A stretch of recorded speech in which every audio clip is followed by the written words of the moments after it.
What if I told you that, in a single lifetime, a kingdom at the edge of Europe would come to rule lands it didn't even know existed? Welcome. Take a moment to settle in, get comfortable, and let the world slowly fade into the background. You're here to rest, to drift, and to travel through history at a gentler pace.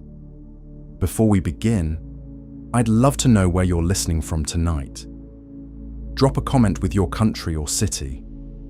It's incredible to see how far these stories reach, and how many of us are sharing this quiet moment together across the world. And if you enjoy slow, immersive stories designed to help you relax and fall asleep, don't forget to subscribe. There's a long journey ahead, and I'd love for you to be part of it. Tonight, we step into a world of kings and conquest, of faith, ambition, and the unknown. As we begin the story of the Spanish Empire, how it rose from divided kingdoms into a power that would stretch across oceans. So close your eyes, take a slow breath, and let yourself drift into the story. Before there was a Spanish Empire, there was no Spain in the modern sense at all. There was a peninsula of mountains, dry plains, river valleys, fortified hill towns, Roman roads, old Visigothic memories, and frontiers so unstable that political power often seemed less like a permanent structure than a shifting line of castles. To understand the empire that would one day stretch from Mexico to Peru, from Milan to Manila, from the Caribbean to the Silver Mountain of Potosi, one has to begin not with oceans, but with fragmentation. The imperial story begins in Iberia itself, in a land divided by conquest, faith, and competing crowns. The Roman Empire had once imposed a deep and enduring framework over the Iberian Peninsula. Rome left cities, law, roads, language, taxation, and the long habit of thinking of the peninsula as a governed space. Latin evolved there into the Romance dialects that would eventually become Castilian, Catalan, Galician, and others. But Rome's political unity did not survive the collapse of imperial authority in the West. The Visigoths, who came to rule much of Iberia after the Roman order weakened, created a kingdom centered at Toledo. They adopted Christianity, merged with Hispano-Roman elites, and established a monarchy that later generations, especially Christian chroniclers of the Middle Ages, would remember as a lost ancestral kingdom. That memory mattered. It gave later rulers a language of restoration. They were not merely seizing territory. They could imagine themselves as reclaiming a Christian land that had been broken. That idea became central after the Muslim conquest of 711. In that year, forces associated with the Umayyad expansion crossed the Strait of Gibraltar and defeated Visigothic power with astonishing speed. Within a short period, most of the peninsula had come under Muslim rule. The causes of that rapid collapse remain complex. The Visigothic kingdom had internal divisions, rival claimants, and structural weaknesses that made coordinated resistance difficult. The invaders encountered not a strong centralized state, ready for total war, but a fractured elite order. The result was one of the most consequential transformations in European and Mediterranean history. Iberia became Al-Andalus. Al-Andalus was never a static or simple political entity. Over the centuries, it would be ruled by governors, emirs, caliphs, Taifa princes, North African dynasties, and finally the Nasrid rulers of Granada. But its presence transformed the peninsula. Muslim-ruled Iberia became a zone of major agricultural development, urban sophistication, trade, scholarship, architecture, and intellectual exchange. Arabic and Hebrew culture flourished there. Córdoba became one of the great cities of the Western world. Irrigation systems, new crops, philosophical traditions, and administrative practices all took root. Christian and Jewish communities continued to live under Muslim rule in varying conditions across time, while Muslim, Christian, and Jewish societies influenced one another in ways that later nationalist histories often flattened or distorted. At the same time, Muslim conquest did not produce total control of every northern region. In the mountainous north, small Christian polities survived and developed, especially in Asturias.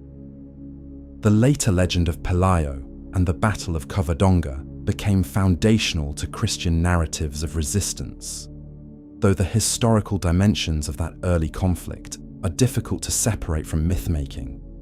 What matters is that a nucleus of Christian rule did endure in the north, and over centuries, several distinct kingdoms emerged from those beginnings. These included Asturias, Leon, Castile, Navarre, Aragon, and the Catalan counties, as well as Portugal, which eventually became a separate kingdom. They did not march in permanent unity against Muslim Iberia. They fought one another often. They formed alliances across religious lines when politically useful. They married, betrayed, raided, and negotiated like other medieval states. Yet over time, the territorial balance shifted. The long process known as the reconquista was not a single crusade conducted with a unified program from 711 to 1492. It was an uneven, centuries-long process of conquest, repopulation, alliance, ideological reinvention, and political consolidation. In some periods, Christian kingdoms advanced rapidly. In others, Muslim forces recovered strength. In some borderlands, coexistence could be pragmatic. In others, warfare was relentless. Later propaganda, especially after the 15th century, would make the reconquista appear like a continuous sacred mission, culminating naturally in the rise of Spain. The reality was more complicated. Even so, the ideal of reconquest became one of the great psychological and political engines of the future Spanish monarchy. It encouraged an understanding of expansion as both holy and rightful. That mentality would not remain within Iberia, it would cross the Atlantic. One of the key turning points in the Christian advance came in 1085, when Alfonso VI of Leon and Castile captured Toledo. Toledo had immense symbolic value. It had been the old Visigothic capital, and its capture strengthened the idea that Christian kings were heirs to a lost Iberian order. Yet the conquest of Toledo also provoked major Muslim responses, especially from North Africa. The Almoravids and later the Almohads intervened in Iberia, at times restoring military strength to Muslim rule and checking Christian expansion. These North African dynasties were more rigorist than many earlier rulers of Al-Andalus and helped reshape the political and religious landscape. Iberia remained a contested frontier rather than a one-way story of Christian advance. Another decisive moment came in 1212 at the Battle of Las Navas de Tolosa, where a coalition of Christian forces dealt a severe blow to Almohad power. The battle did not by itself determine the entire future of the peninsula, but it helped open the way for major Christian conquests in the 13th century. Castile took Córdoba in 1236 and Seville in 1248. Aragon expanded not only within Iberia, but across the Mediterranean, building a maritime empire that would eventually include territories such as Sicily, Sardinia, and Naples. Portugal completed its southward expansion and fixed its general borders earlier than Castile or Aragon. By the later Middle Ages, Muslim rule in Iberia had been reduced to the Emirate of Granada in the south. Granada survived for more than 2 centuries, not merely as a doomed remnant, but as a functioning state that used diplomacy, tribute, internal fortification, and the rivalries of Christian kingdoms to endure. It was wealthy in some periods, closely tied to Mediterranean commerce, and culturally sophisticated. But its survival depended in part on the inability of Castile and Aragon to direct all their strength against it at once.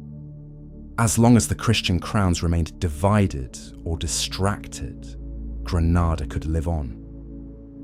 The future empire of Spain required something that had long been absent: a dynastic and political union strong enough to redirect Iberian military culture outward.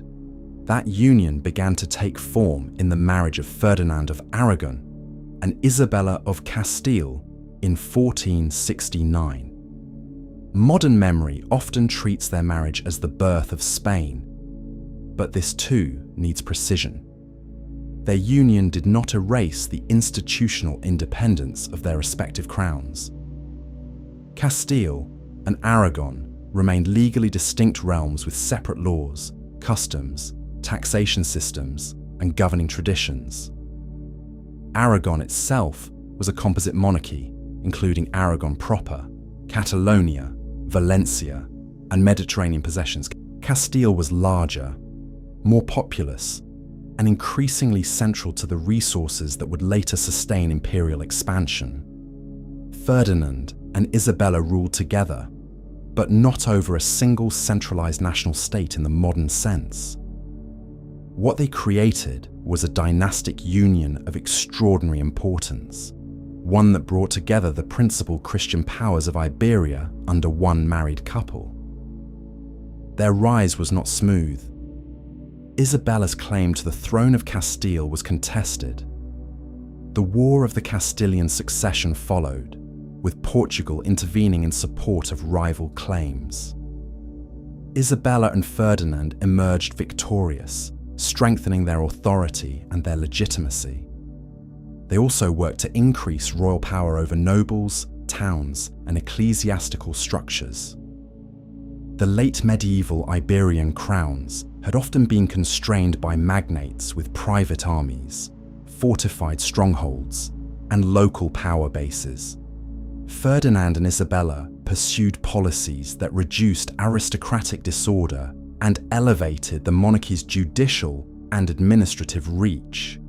They cultivated an image of order, orthodoxy, and royal justice.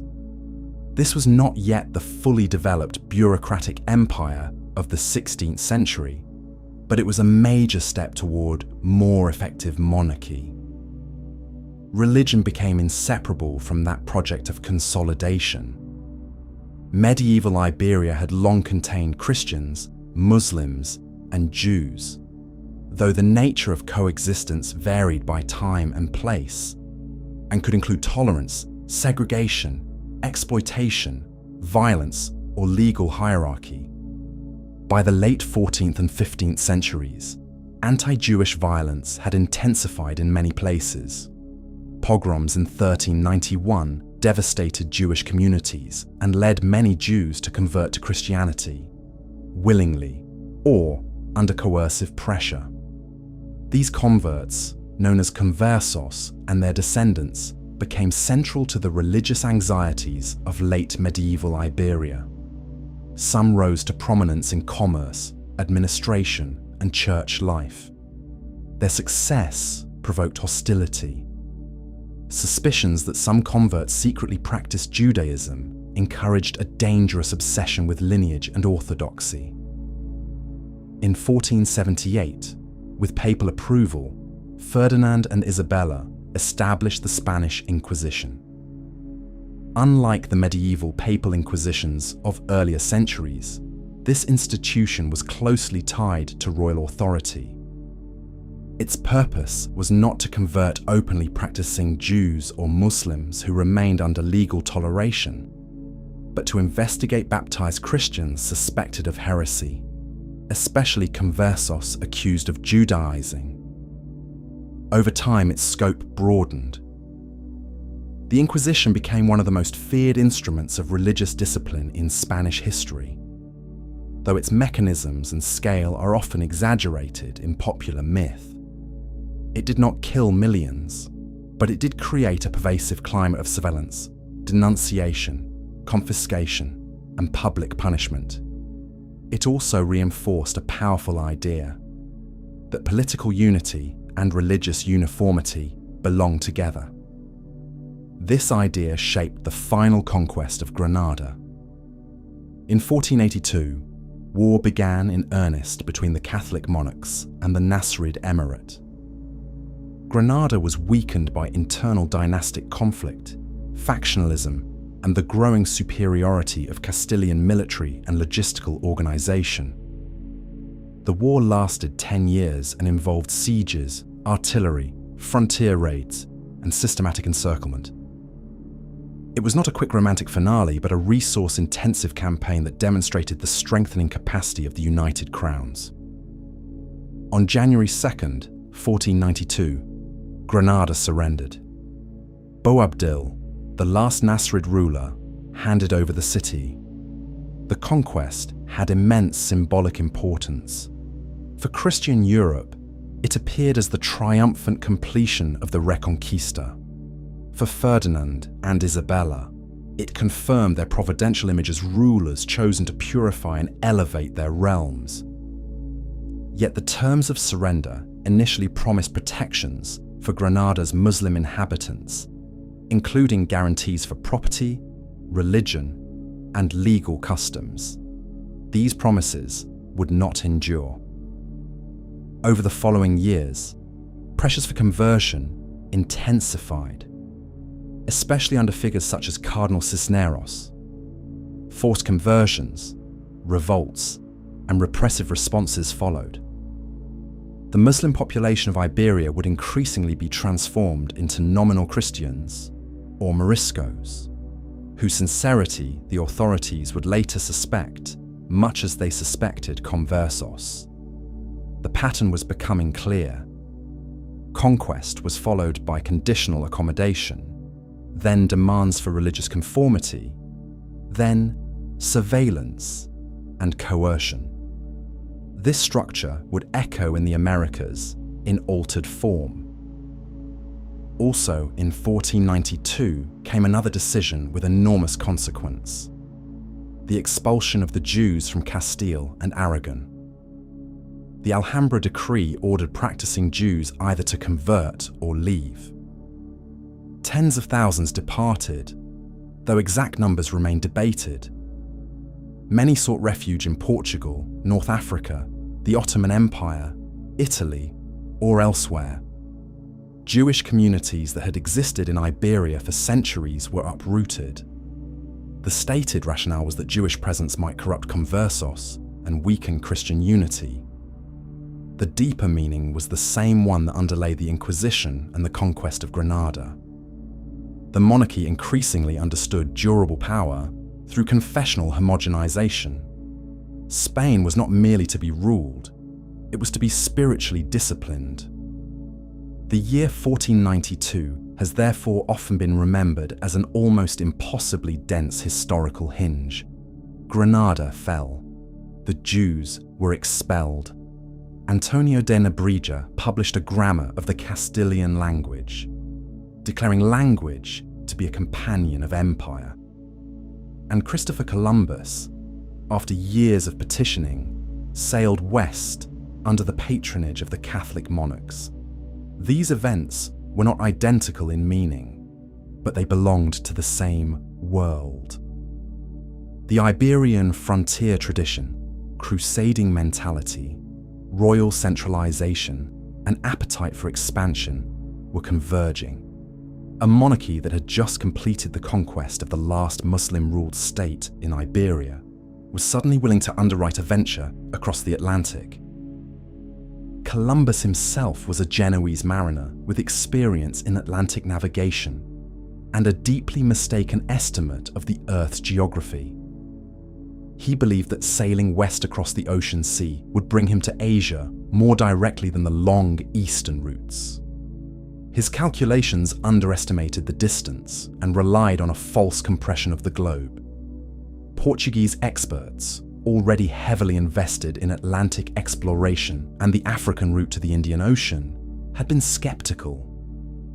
But Castile, newly energized by victory at Granada and eager to compete in the broader world of exploration and commerce, eventually accepted the gamble. The terms granted to Columbus in the capitulations of Santa Fe were extraordinary, promising noble status and governing rights if his mission succeeded. When Columbus made landfall in the Caribbean in October 1492, he did not know that he had encountered lands previously unknown to Europeans. He believed he had reached islands near Asia. What followed at first was not a master plan for a globe-spanning empire. It was confusion, improvisation, ambition, greed, missionary zeal, legal experimentation, and escalating violence. But the voyage marked the opening of a new phase in history. The political culture forged in Iberia would now be projected into the Atlantic.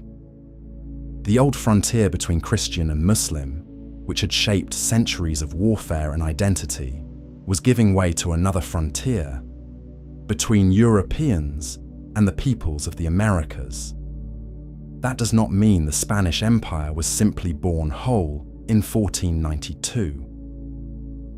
Empires are not infants that arrive at a single moment. They are assembled through contingencies, rivalries, institutions, and repeated acts of conquest. In the final years of the 15th century, nobody could yet see the silver fleets, the viceroys, the Manila galleons, the conquest of Mexico, the catastrophe in the Andes, or the theological and legal debates over indigenous rights. But the preconditions were there. The crowns of Castile and Aragon had achieved enough unity to act on a continental scale. Their rulers had bound legitimacy to holy war and orthodoxy. Their administrative capacity was growing. Their military elites had been hardened by frontier conflict and siege warfare. Their language of reconquest could adapt itself into a language of expansion. Their religious imagination encouraged the conversion, discipline, and categorization of conquered peoples. And the Atlantic, once a margin, was about to become the road to a transformed world. Still, it is important not to read this beginning as destiny. The future empire was not inevitable. Portugal might have outmaneuvered Castile more completely. Columbus might have failed or disappeared. The crowns might have remained too internally divided to sustain overseas ventures. Granada might have lasted longer. Europe itself was entering a period of upheaval in which dynastic politics, religious fracture, and military competition would constantly reshape possibilities. But from the vantage point of the 1490s, something unmistakable had changed. Iberia was no longer merely the western edge of the Mediterranean world, partially defined by the memory of Islamic conquest and Christian reconquest. Under Ferdinand and Isabella, Castile especially was turning outward. The conquest of the peninsula's last Muslim kingdom and the first Atlantic voyage occurred in the same year, not by pure coincidence, but because both emerged from the same expanding structure of royal ambition. The Spanish Empire, when it came, would often describe itself as universal, Catholic, providential, and just. It would claim to spread the true faith, legitimate monarchy, and civilization. Yet from its earliest roots, there was tension between ideal and practice. The same monarchy that celebrated Christian triumph also expelled Jews. The same rulers who accepted Columbus's voyage would preside over systems that brought devastation to indigenous societies. The same culture that produced missionaries, jurists, and debates about moral responsibility also produced ruthless exploitation, enslavement, and conquest. To tell the story accurately, one must keep both sides in view from the beginning. The empire would be grand, but it would never be innocent. By the end of the 15th century, the foundation had been laid. A powerful dynastic union had emerged on the peninsula. A militant Christian monarchy had completed its greatest Iberian victory. Religious uniformity was being enforced with increasing severity. Atlantic exploration had begun under Castilian sponsorship. The old world of medieval Iberian kingdoms had not vanished, but it was being transformed into something larger and more dangerous. The Spanish Empire was not yet fully visible, but the machine that would build it had started to move. When Columbus sailed west in 1492, neither he nor the Catholic monarchs understood the full meaning of what had begun. They believed, or at least hoped, that a maritime road to Asia might be opening before them. Columbus himself died, still convinced he had reached regions connected to the Indies. Yet from the moment the first reports returned to Castile, the monarchy faced questions unlike any it had confronted in Iberia. Granada had been conquered through a familiar logic of siege, surrender, tribute, and incorporation. The Atlantic lands were different. They were not a frontier adjoining Castile. They were distant, inhabited by peoples unknown to European tradition, separated by an ocean, and encountered through maritime accident rather than inherited claim. If empire in Iberia had been justified through reconquest, what language would justify dominion across the sea? At first, the answer came through a blend of papal sanction, dynastic competition, and the legal imagination of late medieval Christendom. The papacy had long claimed authority to define and bless Christian expansion, especially where non-Christian lands were concerned. In 1493, Pope Alexander VI issued bulls granting the Catholic monarchs rights over lands west of a certain line, provided they worked to spread Christianity there. Portugal, however, already had strong papal recognition for its own Atlantic and African ventures and resisted any settlement that threatened its interests. The resulting diplomatic compromise was the Treaty of Tordesillas in 1494, which moved the dividing line further west.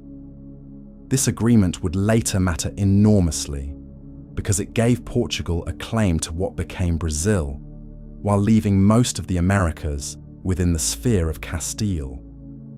The treaty is often remembered as if Spain and Portugal simply divided the globe with a ruler. In principle, they tried. In practice, geography was still poorly understood, maps were imperfect, and neither crown possessed immediate control over the vast lands theoretically assigned to it. But the treaty revealed a fundamental feature of the age. European powers were claiming rights over territories they had barely seen, based not on negotiation with the inhabitants of those lands, but on agreements among themselves. This was empire in embryo. The people already living in the Caribbean, Mesoamerica, the Andes, and beyond were not asked whether they consented to be assigned to Castile.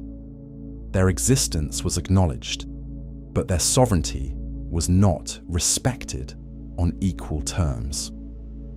The first phase of Spanish expansion unfolded in the Caribbean.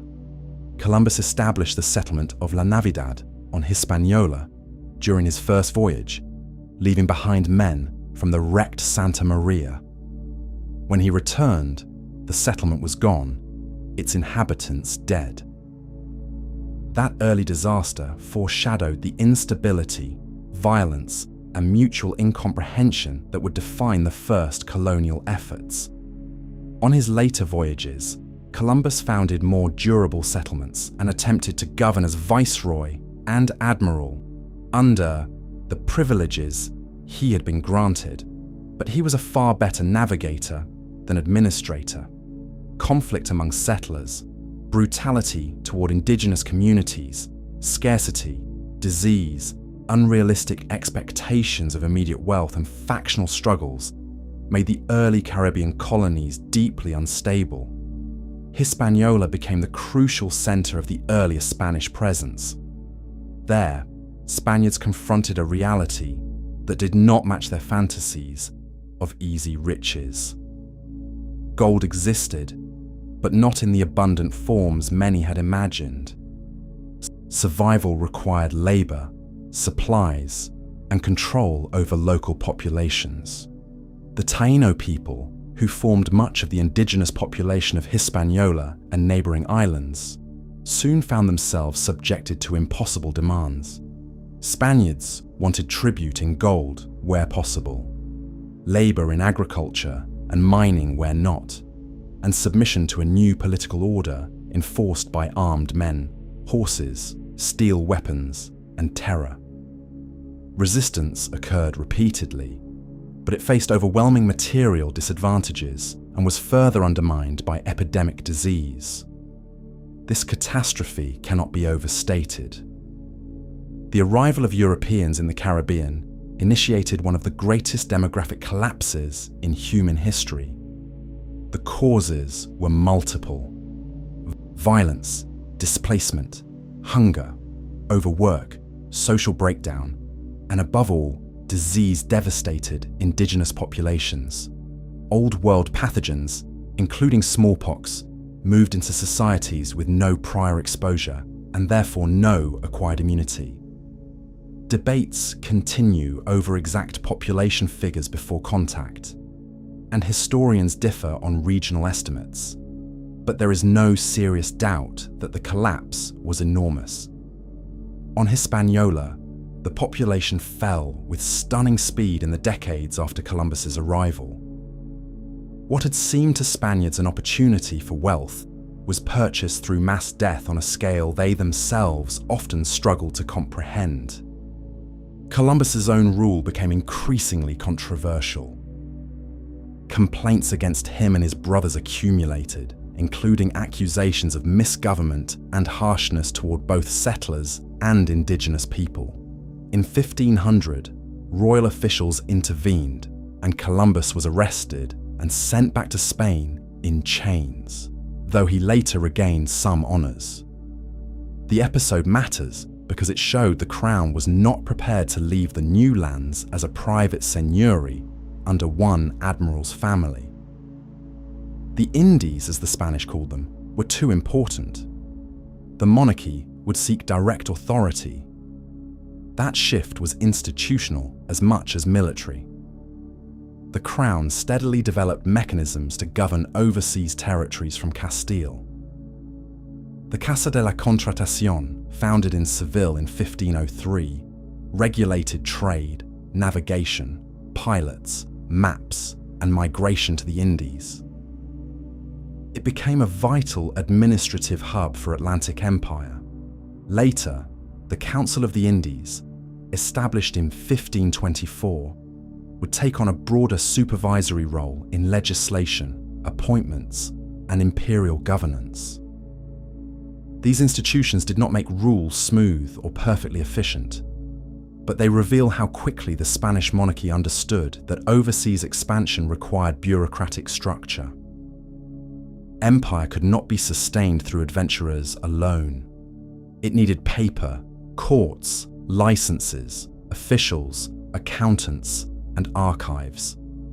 At the same time, the monarchy had to confront a profound moral and legal question.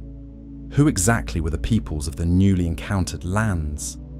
And what rights did they possess? In medieval Christian thought, difference in religion did not automatically erase all claims to natural law, but neither did European jurists begin from assumptions of equality between Christian rulers and non-Christian societies. The conquest of the Canary Islands, completed before Columbus's Atlantic ventures, had already exposed some of these tensions, but the scale of the Americas made them far more urgent. Were indigenous peoples rational beings with legitimate rulers and property? Could war against them be just? Could they be enslaved? Under what authority could Castile demand tribute or obedience? In practice, the settlers often acted first and justified later. One of the most important institutions to emerge in the early colonies was the encomienda. Under this system, the crown granted certain Spaniards rights to receive tribute and labor from specified indigenous communities, while in theory, obliging the encomendero to protect them and promote their Christian instruction. The crown did not legally grant ownership of the people themselves, and the institution was not identical to outright slavery. But in reality, encomienda often meant coercive exploitation so extreme that the distinction offered little comfort. Indigenous communities were compelled to labor in mines, fields, and transport, while Spaniards extracted wealth and status. The language of guardianship concealed conditions that were frequently lethal. The Crown's attitude toward indigenous slavery was inconsistent and evolving. Queen Isabella in particular seems to have resisted the simple enslavement of indigenous subjects who were not taken in what Spaniards defined as just war. Yet on the ground, colonists found ways around restrictions, and some indigenous captives were transported or sold. The legal system tried to distinguish between free vassals of the crown and those who might be enslaved under certain circumstances. But colonial reality was more brutal than legal theory. Even where outright slavery was restricted, forced labor regimes could be crushing. The empire's earliest foundations were therefore marked by a contradiction that would endure for centuries. The monarchy increasingly declared indigenous people to be its subjects entitled to spiritual care, while colonial society treated them as resources to be consumed. No figure better captured the crisis of conscience produced by this contradiction than Bartolomé de las Casas. Originally a participant in the colonial order and himself an encomendero, Las Casas underwent a profound change of mind after witnessing the devastation of indigenous peoples. He became a Dominican friar and one of the most famous defenders of indigenous rights in the Spanish world. His denunciations of colonial cruelty were fierce and relentless. He described massacres, torture, exploitation, and depopulation in language meant to shock readers in Spain into moral awareness.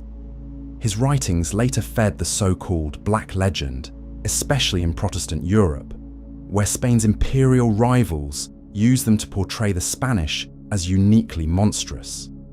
Yet whatever exaggerations or rhetorical strategies Las Casas employed, the abuses he condemned were real. Las Casas was not alone. Missionaries, theologians, and jurists across the Spanish world struggled with the meaning of conquest. Their debates were not modern anti-colonial politics, and they still operated within a framework that assumed the right and duty to evangelize. But they mattered greatly.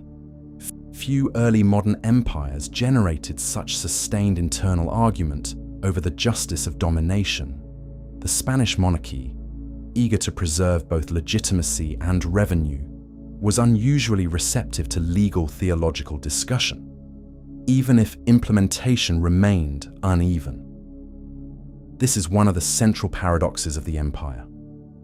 It could produce both profound cruelty and serious moral debate, sometimes at the same time and in the same places. While lawyers and clerics argued, expansion continued. From the Caribbean, Spaniards explored and raided outward. Juan Ponce de León moved toward Puerto Rico and later Florida. Diego Velázquez conquered Cuba. Vasco Núñez de Balboa crossed the Isthmus of Panama and in 1513 became the first European recorded to see the Pacific Ocean from the American side, calling it the South Sea. His feat changed everything. It suggested that the lands reached by Columbus were not merely islands off Asia, but part of a vast continental barrier, beyond which lay another ocean. The scale of the world was being revised in real time. The colony of Darien on the mainland, like the islands before it, was unstable and brutal. Tropical disease, supply problems, indigenous resistance, and settler conflict made mainland ventures dangerous.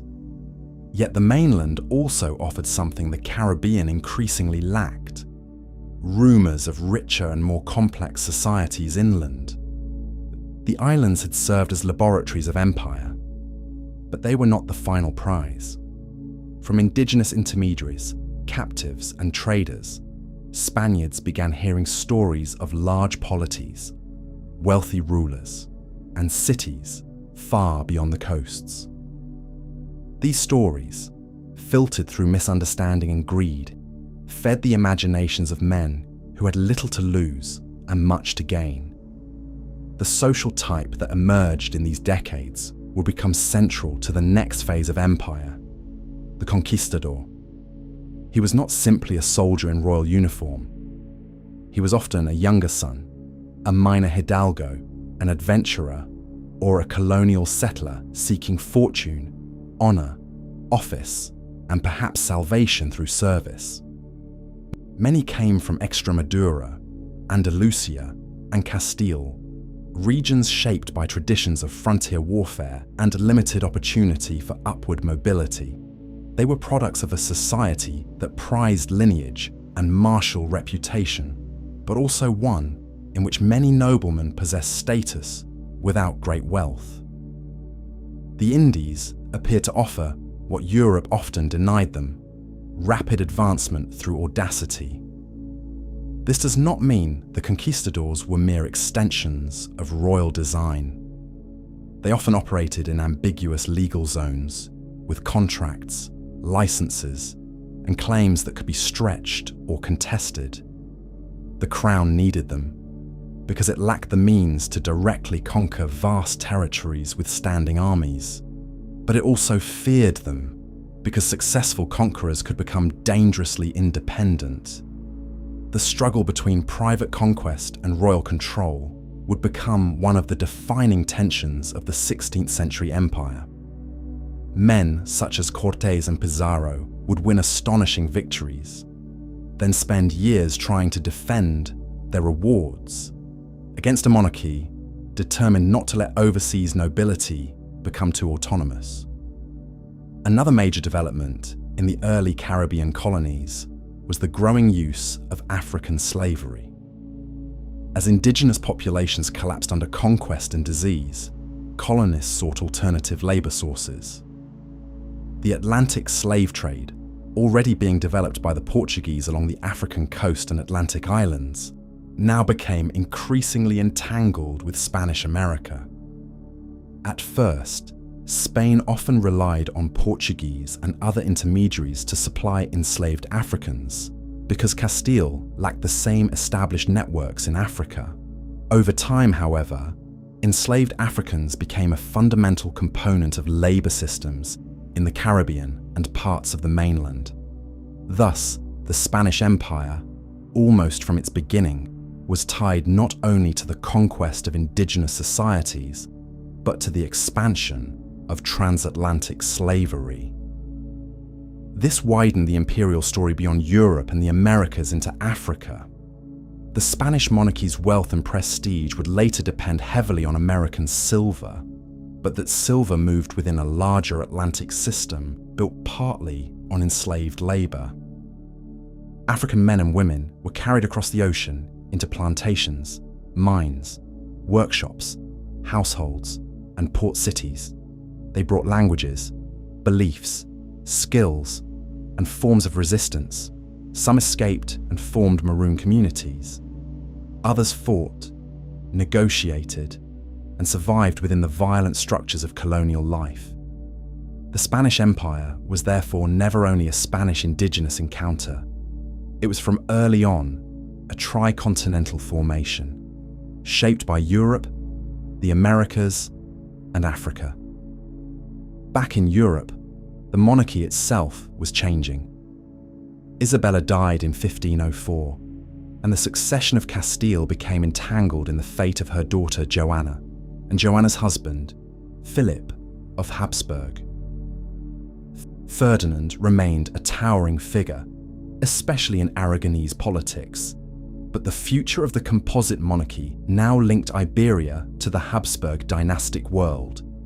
When their grandson Charles inherited Castile, Aragon, the Burgundian lands, and eventually the imperial title as Holy Roman Emperor, the Spanish monarchy would become part of a far larger European power structure. That transformation still lay ahead, but the foundations were already visible. The Indies were not being acquired by a small, isolated kingdom. They were becoming part of a dynastic system with immense continental reach. Yet, before Charles's great imperial age, the crown continued to consolidate Atlantic rule. Settlers spread through Hispaniola, Cuba, Puerto Rico, and Jamaica. Towns were founded, cathedrals planned, municipal councils formed, and the routines of colonial life took shape. Livestock, introduced from Europe, multiplied dramatically in some regions, reshaping landscapes. Sugar cultivation began to develop, though it would later explode more fully under other colonial powers as well. Spanish legal culture traveled overseas in the form of notaries, petitions, lawsuits, grants, and decrees. Even in places of violence and improvisation, people wrote constantly. One reason historians know so much about this empire is that it documented itself obsessively. Still, paperwork did not lessen the suffering that made the colonial order possible. The labor drafts, tribute demands, missionary campaigns, sexual violence, and forced relocations experienced by indigenous communities were not accidental side effects. They were woven into the making of empire. Some Spaniards saw this clearly and protested. Others justified it as necessary for Christianization or civilization. Many simply profited. The gap between proclaimed ideals and actual conduct was vast, but it was not hidden. It was argued over in sermons, legal opinions, and royal councils. The empire knew, from its earliest years, that its conscience was troubled. There was also another uncertainty. The Caribbean colonies had not yet delivered the kind of wealth that could settle all doubts. Gold extraction in places like Hispaniola mattered, but it did not yet reveal the colossal mineral riches that would later transform Spain's fortunes. Many early settlers were disappointed. Hunger, debt, disease, and factional politics defined colonial experience as much as triumph did. The true breakthrough, from the Spanish point of view, would come only when expeditions reached the great states of the mainland. There, Spaniards would encounter societies far larger, more centralized, and wealthier than those of the islands. By the late 1510s, conditions were in place for that next leap. The Caribbean had become both a base and a warning. It showed how conquest could be organized, how indigenous labor could be extracted, how colonial institutions could be transplanted, and how quickly disease and violence could reorder entire worlds. It also showed how fragile Spanish rule remained, how dependent it was on supplies and alliances, and how little the monarchy truly knew about the lands it claimed. The conquistadors, who looked west from Cuba toward the coast of Mexico, were not launching from a secure and settled empire. They were moving outward from violent footholds built on uncertainty. The first step of overseas expansion, then, was not yet the full story of the Spanish Empire, but it was the crucible in which many of its defining traits were formed. In the Caribbean, Spain learned how to govern at a distance, how to justify conquest with theology and law, how to convert private raids into royal jurisdiction, how to exploit labor while debating morality, and how to connect, European ambition to Atlantic slavery.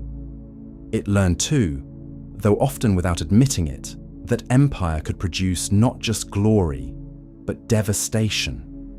The islands were the proving ground. What happened next on the mainland would magnify everything: the opportunities, the violence, the arguments, and the scale. In 1519, when Hernán Cortés sailed from Cuba toward the coast of Mexico, he was not acting as the commander of a massive royal army sent with perfect authorization and a clear blueprint for conquest. He was, instead, moving through the uncertain world that had emerged from the Caribbean colonies. A world of ambitious men, rival governors, vague licenses, rumor-fed expectations, and the dangerous possibility that a successful expedition might turn into a semi-private empire. Cortés was a product of that world.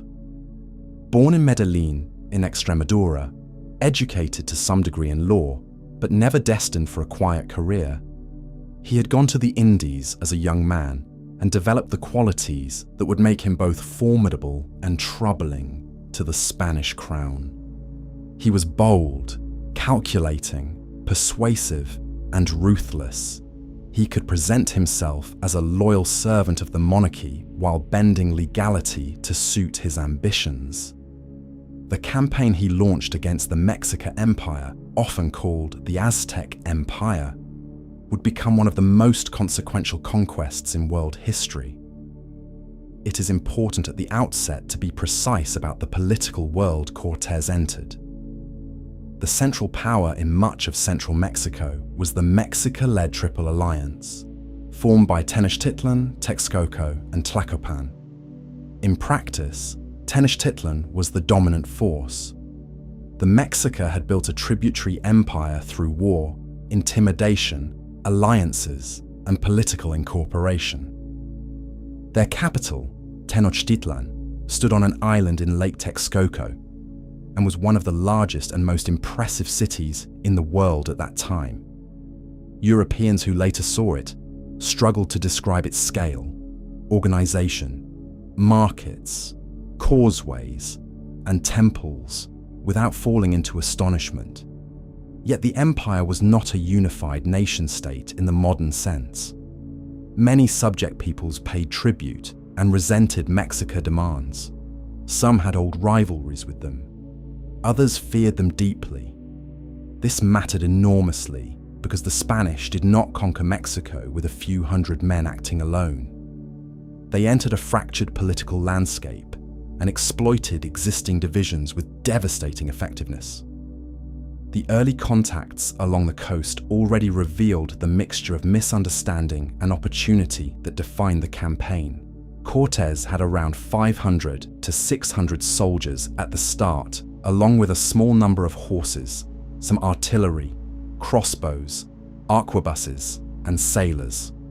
Such a force by itself could not have toppled a major Mesoamerican empire, but Spanish weaponry, cavalry, steel, and military tactics gave psychological and tactical advantages in some encounters, especially against opponents unfamiliar with horses and gunpowder.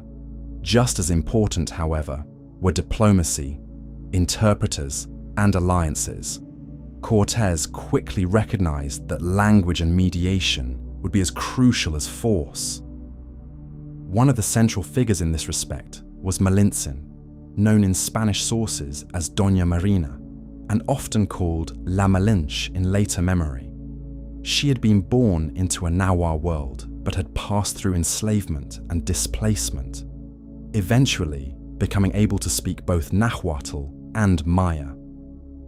Through a chain of translation at first, and then more directly, she became Cortés's indispensable interpreter, cultural mediator, and political advisor. No accurate account of the conquest can place Cortés at the center and leave her in the margins. She was essential to negotiations, intelligence, and communication.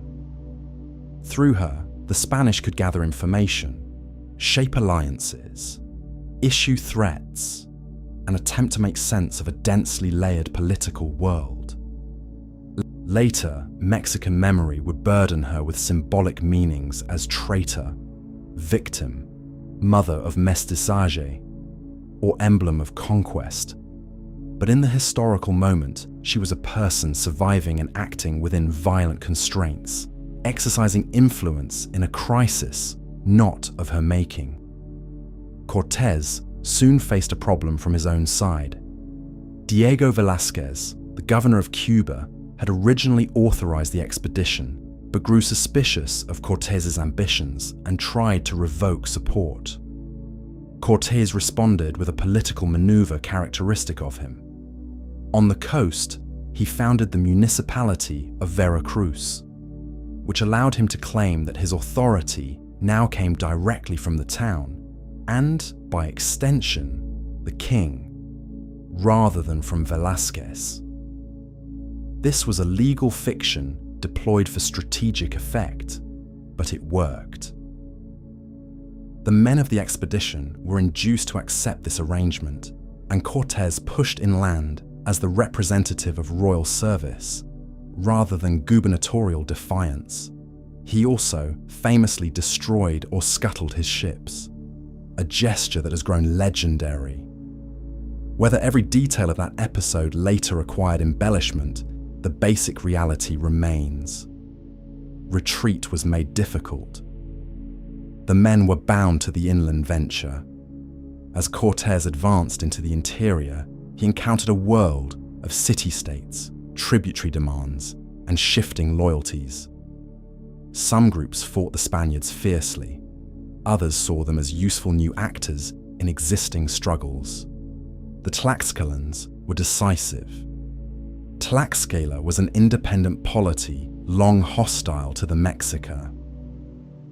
Initial fighting between Tlaxcalan forces and the Spaniards was severe, but eventually an alliance was forged. That alliance changed the course of history. Tlaxcalan warriors, porters, and political backing gave the Spanish campaign manpower and legitimacy it could never otherwise have possessed. Later, Spanish narratives often portrayed the fall of Tenochtitlan as a heroic feat of a few Christians overcoming a vast empire. The truth is that tens of thousands of indigenous allies made that victory possible. The conquest of Mexico was as much a Mesoamerican civil war or series of interlocking native struggles as it was a simple European invasion. As the Spaniards moved toward Tenochtitlan, they also passed through Cholula, a major religious and political center. There, in October 1519, a massacre took place. The exact causes remain debated by historians. Spanish accounts claim they discovered a plot against them and struck preemptively. Indigenous accounts and later interpretations often emphasize Spanish fear, calculation, and theatrical violence meant to terrorize other polities into submission. Whatever the trigger, the result was a large-scale killing of Cholula nobles and inhabitants. The massacre sent a message. Cortés could clothe himself in legal and diplomatic language, but he also used exemplary terror. Violence was not merely a tool of last resort. It was an instrument of political theater. When the Spaniards and their allies finally entered Tenochtitlan in November 1519, they entered one of the most extraordinary cities ever seen by Europeans. Built amid the waters of the lake, linked by causeways, supplied by canoes, and organized with monumental architecture and bustling markets, it impressed even those who had every reason to portray the conquest as inevitable. Bernal Diaz del Castillo, one of the participants and later chroniclers, recalled the city in terms approaching wonder. For a moment, however, wonder did not become immediate annihilation. Moctezuma II, the Mexica ruler, received Cortés and the invaders into the city. Why he did so has been argued over for generations. Older Spanish accounts leaned heavily on the idea that Moctezuma believed Cortés was linked to prophecy or divinity, especially to Quetzalcoatl. Modern scholarship has treated such claims with caution. They were often amplified by later Spanish writers and oversimplified indigenous political thinking. More likely, Moctezuma was making a high-risk political calculation in conditions of uncertainty. He had incomplete information, faced ominous signs and internal tensions, and may have believed that controlled diplomacy offered the best chance to contain the threat. That strategy failed. Cortés soon seized Moctezuma and effectively ruled through him as a captive emperor. This was an extraordinary gamble and an indication of how much the Spanish depended on the manipulation of indigenous authority rather than raw military superiority. If they could control the person of the ruler, perhaps they could control tribute, obedience, and information. But such control was unstable and deeply humiliating to the Mexica political order. Tensions in the city mounted. The Spaniards, increasingly paranoid and isolated, within a great capital whose people far outnumbered them, relied on shock, intimidation, and hostage politics to maintain their position. Then events from the coast shattered the balance. Velázquez, still determined to stop Cortés, sent an expedition under Pánfilo de Narváez to arrest him. Cortés made the astonishing decision to leave part of his force in Tenochtitlan and march out to confront Narváez. He defeated him and persuaded many of Narváez's men to join his own enterprise. But while he was away, Pedro de Alvarado, left in charge in Tenochtitlan, ordered or unleashed a massacre during a religious festival in the sacred precinct. The result was explosive. The city rose. The Spaniards, who had tried to preserve a facade of control through Moctezuma, now faced open rebellion. The death of Moctezuma occurred in this crisis and remains one of the contested episodes of the Conquest. Spanish accounts generally claimed that he was struck by stones thrown by his own people while trying to calm them. Other accounts suggest the Spaniards themselves killed him once he ceased to be useful. Whatever the exact manner, his death symbolized the collapse of the attempt to dominate Tenochtitlan through captive kingship. The Spaniards were trapped, and in June 1520 they attempted a night escape across the causeways. The retreat became the famous Noche Triste, the sad night. Laden with loot and pursued by Mexica forces, many Spaniards and allies were killed or drowned. It was one of the greatest defeats the conquistadors ever suffered. Had events unfolded slightly differently, Cortés's campaign might have ended there in catastrophe, but defeat did not mean the end. Cortés and the surviving Spaniards reached Tlaxcala and rebuilt.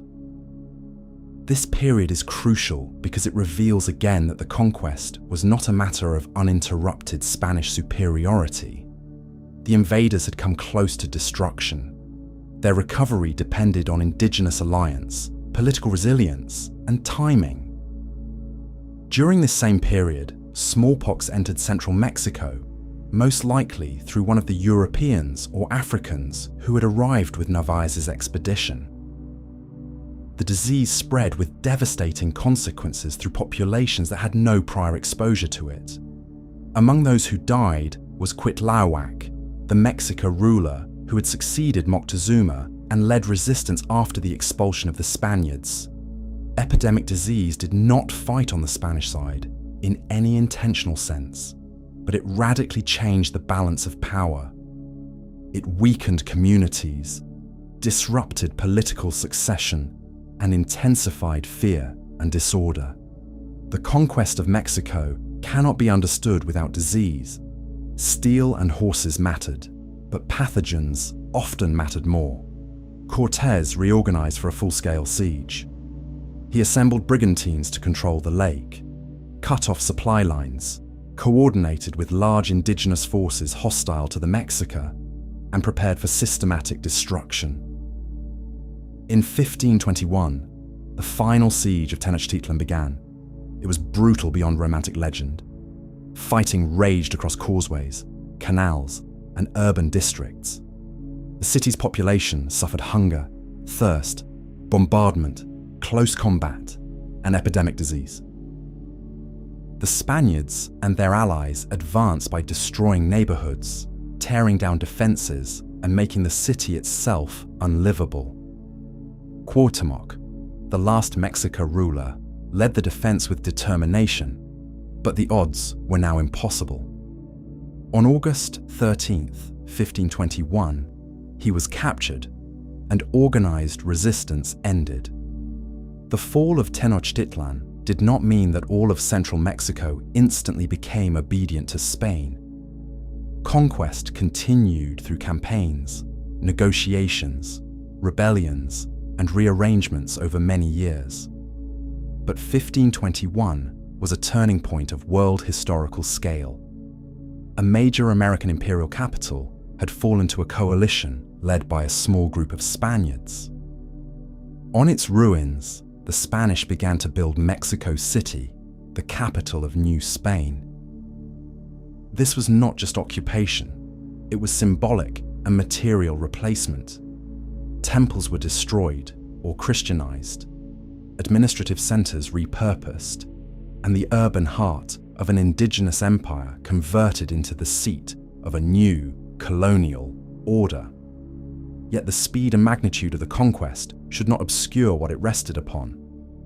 Spanish narratives long glorified Cortés as the singular genius who, with divine favor and personal daring, conquered a mighty empire.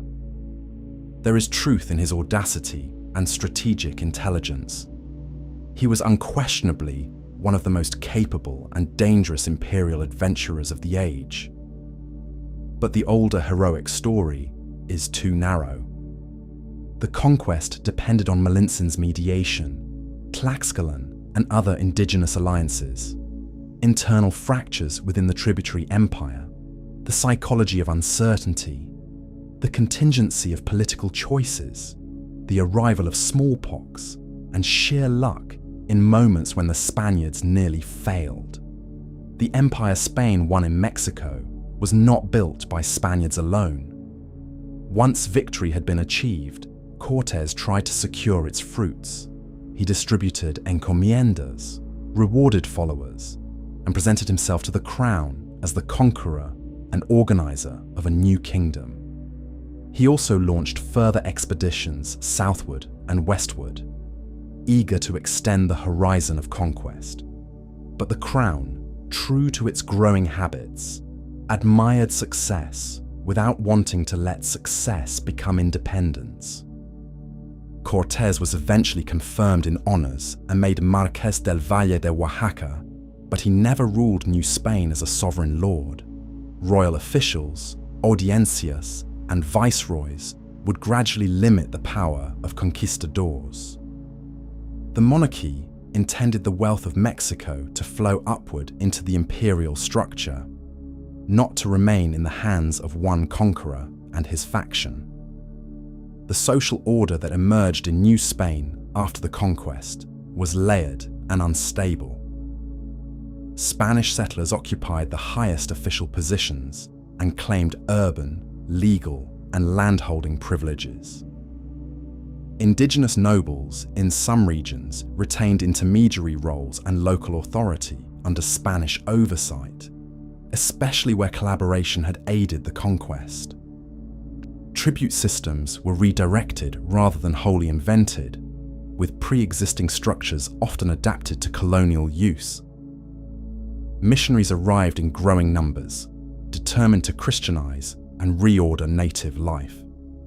Franciscans, Dominicans, Augustinians, and later others built churches, schools, and doctrinal programs. They also destroyed idols, condemned old rituals, and sought to replace cosmologies. Conversion was not simple.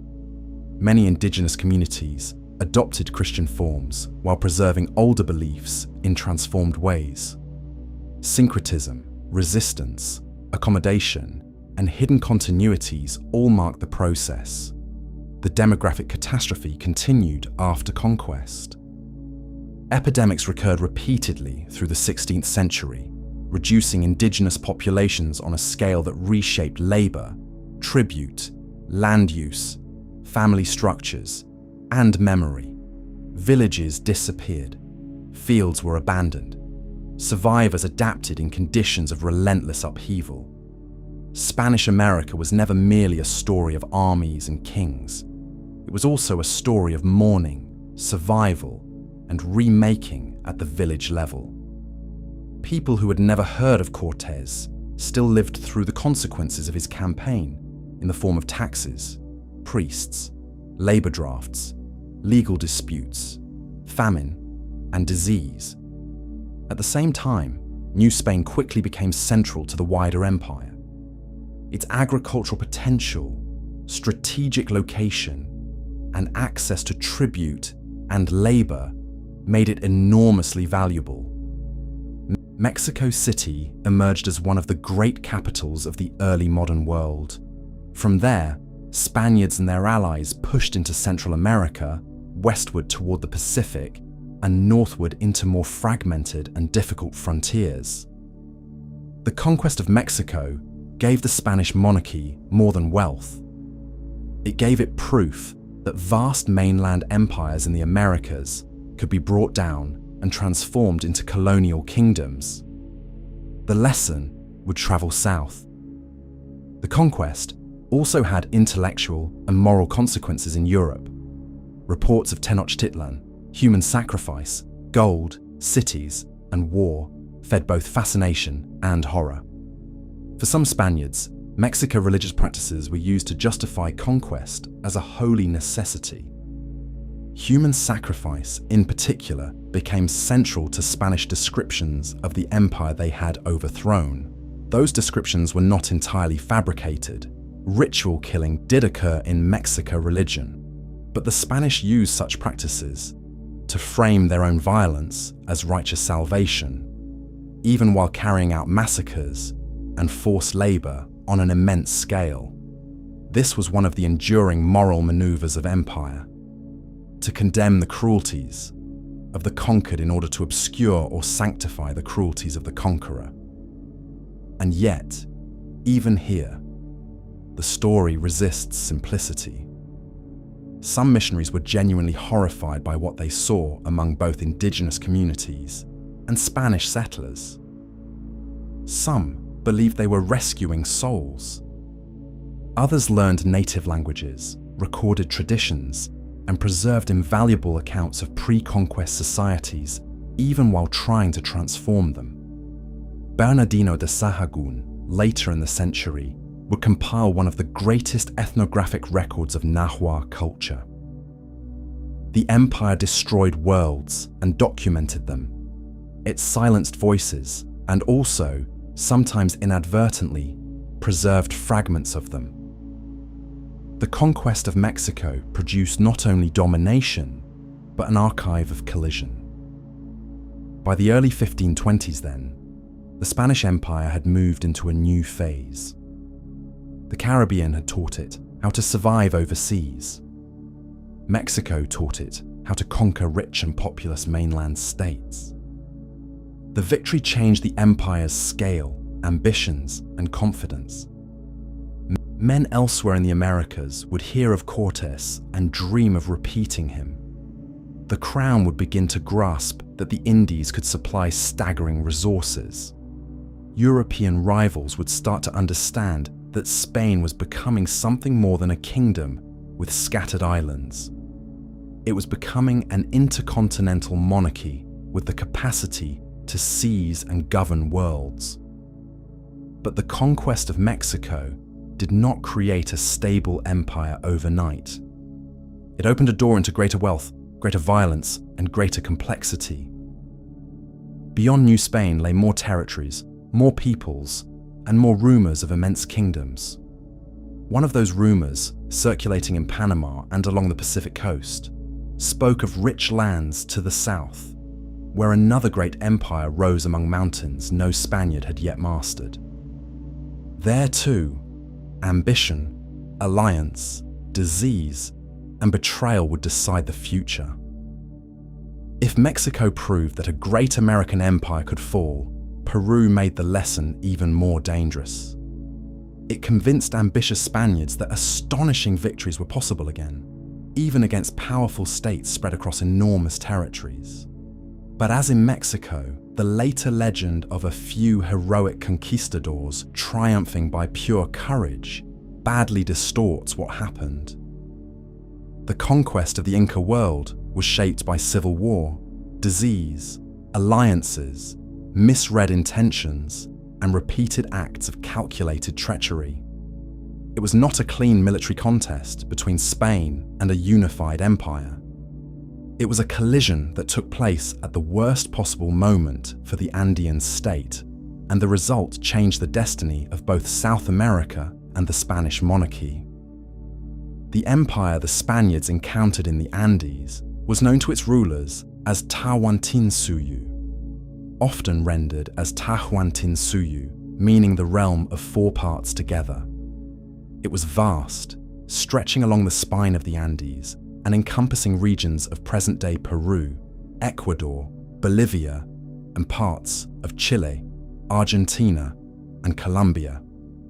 The Inca state had expanded rapidly during the 15th century, incorporating many peoples through military conquest, strategic resettlement, political negotiation, and a highly organized system of administration. Roads, relay messengers, storehouses, labor obligations, and imperial centers linked an extraordinary geography of mountains, valleys, deserts, and high plateaus. The capital at Cusco stood at the symbolic and political heart of this order. Yet the Inca Empire was not old in the way that Rome or China were old. It was powerful, sophisticated, and expansive, but also relatively recent in its final imperial scale.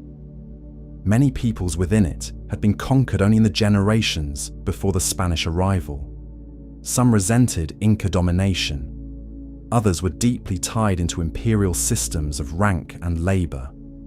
The state did not rely on markets in the same way many Eurasian empires did, but on redistribution, labor service, and administrative control. Local elites could be incorporated, hostages moved, populations resettled, and obligations enforced through imperial structures. It was an empire of real strength, but it was also one that required constant political management across difficult terrain and diverse populations.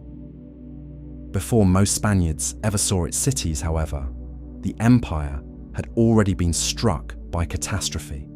Disease moved southward through the Americas, ahead of direct Spanish conquest. Smallpox, and perhaps other pathogens, spread through trade routes, human movement, and interconnected societies, reaching the Andes before Francisco Pizarro marched into the heart of the empire. The consequences were immense. The Sapa Inca, Huayna Capac, died, likely from epidemic disease, and so did his designated heir. What followed was a succession crisis that turned into a civil war between two of his sons, Huascar and Atahualpa. This war weakened the empire at the very moment that outsiders were drawing near. Armies marched, loyalty shifted, noble houses split, and the political cohesion of Tawantinsuyu was shaken. By the time Pizarro advanced inland, Atahualpa had emerged victorious over Huascar, but the empire he claimed was battered, bloodied, and uncertain. Francisco Pizarro, like Cortés, came from Extremadura, and from that social stratum of Spain that combined ambition, martial culture, and limited prospects at home. Illiterate, illegitimate, and hardened by years in the Indies, He was not an elegant courtier or legal manipulator in quite the same way as Cortés, but he possessed endurance, political instinct, and ruthless patience. He had already taken part in expeditions on the mainland and had heard the recurring stories of wealthy lands to the south. With his associate Diego de Almagro and the cleric Hernando de Luque, he formed a partnership to explore and conquer what was vaguely described as the rich territories below Panama. Their early expeditions were harsh and often disappointing. Disease, hunger, difficult coasts, and uncertain intelligence plagued them. Yet, there were enough signs of wealth and organized societies to convince Pizarro that the gamble was worth pursuing. He went to Spain to seek royal authorization and, in 1529, obtained the Capitulación de Toledo, which granted him rights to conquer and govern the region called New Castile. The crown once again relied on private initiative to open new imperial frontiers, even while trying to maintain ultimate sovereignty. It was a dangerous formula, but one the monarchy repeatedly used because it lacked the resources for direct conquest by state armies. In 1532, Pizarro returned to the Andean world with a small force, roughly around 160 to 180 Spaniards, depending on how counted, along with horses, firearms, steel weapons, and a fierce confidence inspired by the example of Mexico. This was an absurdly small number with which to challenge a vast empire. But as before, conquest would not be decided by arithmetic alone. Pizarro moved into a political crisis already underway. Atahualpa, having defeated Huáscar, was in the north near Cajamarca with a large force and the prestige of victory. Yet that victory had not healed the fractures of civil war. Many local groups had grievances against the Incas, and many elites were trying to determine how to survive in a rapidly changing situation. The meeting at Cajamarca became one of the most infamous episodes in imperial history. Pizarro invited Atahualpa to enter the town for what appeared to be a diplomatic encounter. The Spaniards concealed their forces and prepared an ambush. A friar, Vicente de Valverde, approached Atahualpa with demands that later became famous in distorted and theatrical form. Accept Christianity, submit to the authority of the Pope and the Spanish king, and recognize a political order wholly alien to the Andean ruler's world. The exact words and sequence are difficult to reconstruct because Spanish accounts themselves differ and often dramatize the scene. The so-called requerimiento, the legal declaration sometimes read to indigenous peoples before conquest, was a remarkable document of imperial absurdity, asserting Christian truths and Spanish sovereignty in circumstances where the audience could not reasonably understand either the language or the concepts. It turned submission into a legal ritual while voiding genuine consent. Whatever the precise exchange, the outcome was prepared in advance. When Atahualpa did not comply in the form the Spaniards wanted, they attacked. Cavalry charged, firearms exploded, steel weapons cut through unarmored attendants, and panic consumed the square. Thousands of Andean retainers, many likely unarmed or unsuited for close combat in that setting, were killed. Atahualpa himself was seized. This was not a battle in the ordinary sense. It was a trap. The Spaniards had identified the political center of the empire in the person of the ruler and struck directly at it, just as Cortés had done with Moctezuma, though with even more naked treachery. The capture of Atahualpa gave Pizarro something more valuable than any immediate battlefield success: leverage over the imperial machine. The Andean world did not instantly collapse, but it was thrown into confusion. orders still carried weight if issued in the ruler's name. Factions adjusted.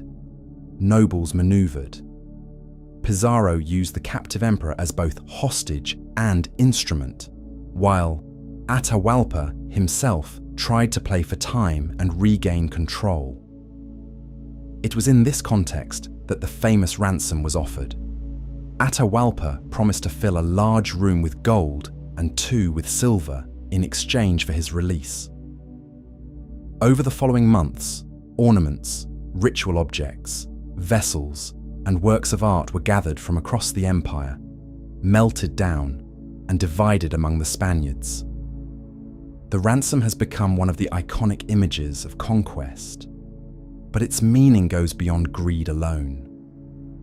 It symbolized the violent conversion of an imperial world into bullion. Sacred objects, masterpieces of metalwork, and treasures embedded in political and religious life were reduced to weight. For the Spaniards, gold and silver were portable wealth, measurable and divisible. For the Andean world, much of this material had ceremonial, symbolic, and social meaning that the invaders did not care to preserve. Melting the ransom was therefore not only economic extraction, it was an act of cultural destruction. It translated one civilization's prestige into another civilization's appetite. Pizarro, meanwhile, had no real intention of simply releasing Atahualpa and withdrawing. The Spaniards feared the armies gathering outside Cajamarca, feared a reversal if the captive ruler regained freedom, and feared each other's ambitions if events slipped out of control. Atahualpa remained useful only so long as he could be manipulated. Once his continued existence seemed dangerous, the Spaniards moved against him.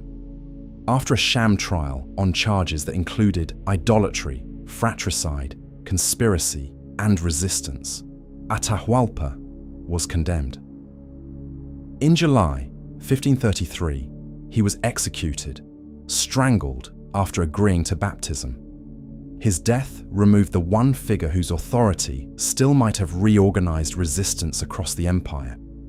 This was a turning point no less significant than the fall of Tenochtitlan. The execution of Atahualpa shattered the possibility that the Spaniards were temporary intruders bargaining within an existing system. They had killed the victorious emperor after taking his ransom. Their intentions were now unmistakable.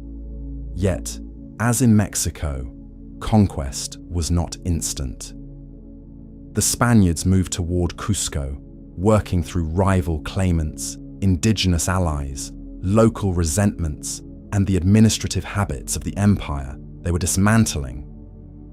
They installed puppet rulers, including Tupac Hualpa and later Manco Inca, hoping to govern through recognizable authority while seizing real control themselves. Cusco fell to the Spaniards in late 1533. For them, entering the Inca capital was a moment of triumph and confirmation. Here was another major imperial center brought under Spanish power. Churches would rise where temples had stood. Palaces would be occupied, repurposed, or built over. The symbolic geography of the Andes would be rewritten. But the Spaniards had not yet subdued the mountains, the roads, or the peoples within them. Their hold remained perilous, and the violence they unleashed began to provoke broader resistance. Manco Inca at first cooperated with the Spaniards under crushing constraint, but Spanish mistreatment, humiliation, and exploitation pushed him toward revolt. In 1536, he launched one of the greatest anti-Spanish uprisings of the Conquest era. Indigenous forces besieged Cusco and attacked Spanish positions on a large scale. For a time, the future of Spanish rule in the Andes was genuinely uncertain. The siege showed that the conquest was not complete, and that Andean resistance, when coordinated, could still threaten the invaders severely. Spanish survival again depended on indigenous allies, internal divisions among their enemies, fortified positions, and sheer determination. The uprising failed to expel the Spaniards, but it forced a change in strategy. Manco Inca withdrew into the remote region of Vilcabamba, where a neo-Inca state survived for decades as a center of resistance and royal memory. This matters because Spanish Peru was not born secure. It coexisted for years with an unconquered remnant claiming imperial legitimacy. The Andes were too vast and complex to be pacified at once. In many regions, Spanish authority remained thin, negotiated, and dependent on local intermediaries. Even while facing indigenous resistance, the conquerors turned on one another. This too was a recurring pattern of Spanish expansion. The spoils of conquest produced not harmony, but rivalry. Diego de Almagro, Pizarro's former partner, disputed the division of territories and rewards. The boundary between Pizarro's New Castile and Almagro's New Toledo was unclear, and possession of Cusco became a central issue. Civil war followed among the conquerors. Almagro was eventually defeated and executed in 1538, but that did not settle matters. His supporters later took revenge by assassinating Francisco Pizarro in Lima in 1541. The men who had overthrown the Inca order proved unable to construct peace among themselves. Lima itself, founded by Pizarro in 1535 near the coast, reveals another crucial aspect of Spanish imperial logic. Though Cusco had immense symbolic weight, Lima was better situated for communication with Panama, the Pacific coast, and the wider imperial network. Spain was not merely inheriting native capitals. It was redesigning power according to its own roots, maritime priorities, and administrative needs. Peru would be governed not only from old Andean centers, but from new colonial cities linked to oceanic empire. As Spanish rule deepened, the exploitation of Andean labor became one of the defining realities of colonial society. The Incas had long relied on labor obligations known broadly as mita, whereby communities supplied work to the state. The Spanish adapted and intensified such practices for their own ends. Indigenous communities were required to provide tribute, labor, and service under conditions increasingly oriented toward colonial extraction. The worst abuses came in mining, transport, and local compulsion under encomenderos and officials. The Andes had rich mineral potential, but the full transformation of Peru into the silver heart of empire would emerge most dramatically later with the exploitation of Potosí. Before Potosí rose to global fame, the Spanish crown was already wrestling with the implications of conquest in Peru, just as it had in the Caribbean and Mexico. News of abuse, private wars, and the near-feudal ambitions of conquistadors alarmed the monarchy. The crown wanted the wealth of Peru, but not at the price of losing control to armed settlers who imagined themselves lords of new kingdoms. This tension led to a major political intervention, the New Laws of 1542. Inspired in part by reformers such as Las Casas, and by broader concern over colonial disorder, these laws sought to limit the power of encomenderos and prevent the hereditary perpetuation of encomiendas in ways that might create an entrenched colonial aristocracy. The reaction in Peru was explosive. Many encomenderos believed the laws threatened the very rewards they had been promised for conquest. Rebellion followed under Gonzalo Pizarro, Francisco's brother, who became the focus of settler resistance to royal reform. Here, the Spanish monarchy faced a remarkable challenge, not from indigenous empires, but from its own conquerors. The crown sent Blasco Núñez Vela as the first viceroy of Peru to enforce royal authority, but conflict escalated and he was killed in battle. For a moment, it appeared possible that Peru might slip into the hands of a quasi-independent conquistador regime. Royal power was restored only through careful strategy, negotiation, and the work of officials such as Pedro de la Gasca, who managed to divide the rebels and reassert the crown's legitimacy without relying purely on military force. Gonzalo Pizarro was defeated and executed in 1548. The outcome was decisive. The age of raw conquistador autonomy was ending. The monarchy would still depend on colonial elites, but it would not allow them to become sovereign. In Peru, as in Mexico, the empire would be bureaucratized, legalized, and tied more tightly to royal institutions. Still, this tightening did not make colonial rule humane. The debates over indigenous rights continued, culminating famously in the Valladolid controversy of 1550 to 1551, where Las Casas and Juan Ginés de Sepúlveda argued over the justice of war and the nature of indigenous peoples. Though the debate was more theoretical than directly transformative for daily colonial life, it remains one of the most extraordinary moral confrontations of the imperial age. Sepúlveda emphasized hierarchy, natural servitude in Aristotelian terms, and the barbarity of practices such as human sacrifice.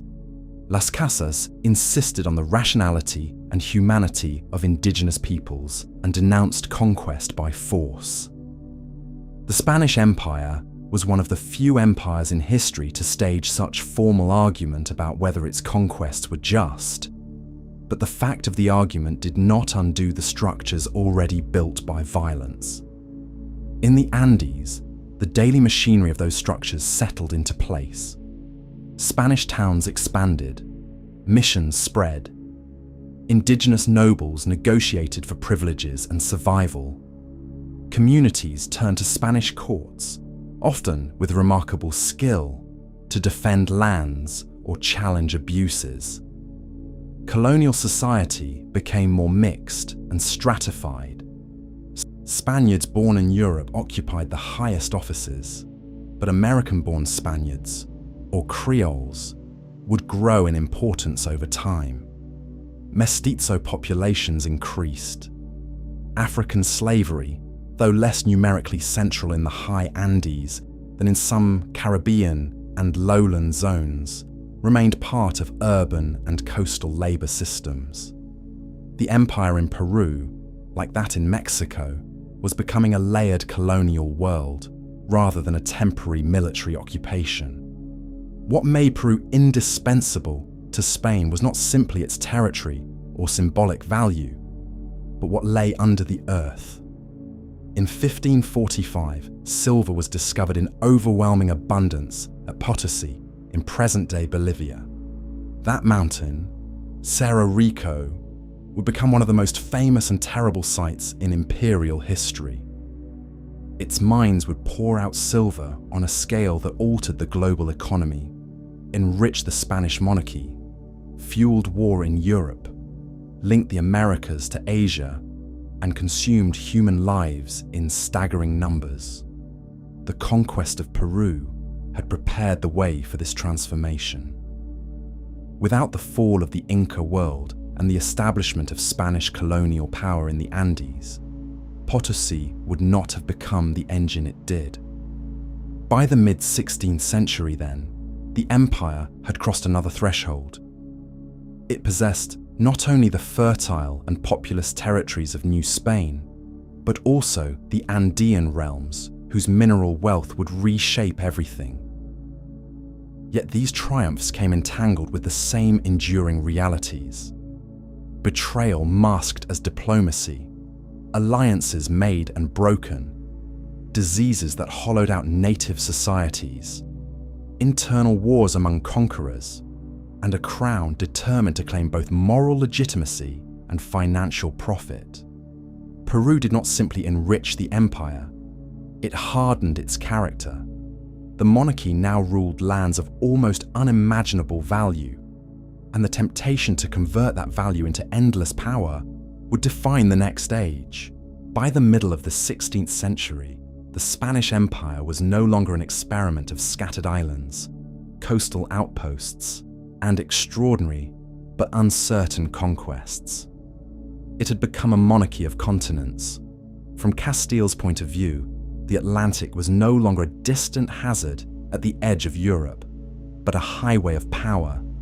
Mexico and Peru had fallen into the imperial structure. Great indigenous states had been broken, their tribute systems redirected, their cities remade, and their labor harnessed to colonial purposes. But conquest alone did not make the empire truly formidable. What transformed Spain into the dominant imperial power of the age was silver. Above all, the enormous flow of silver that began to pour from the mines of Spanish America.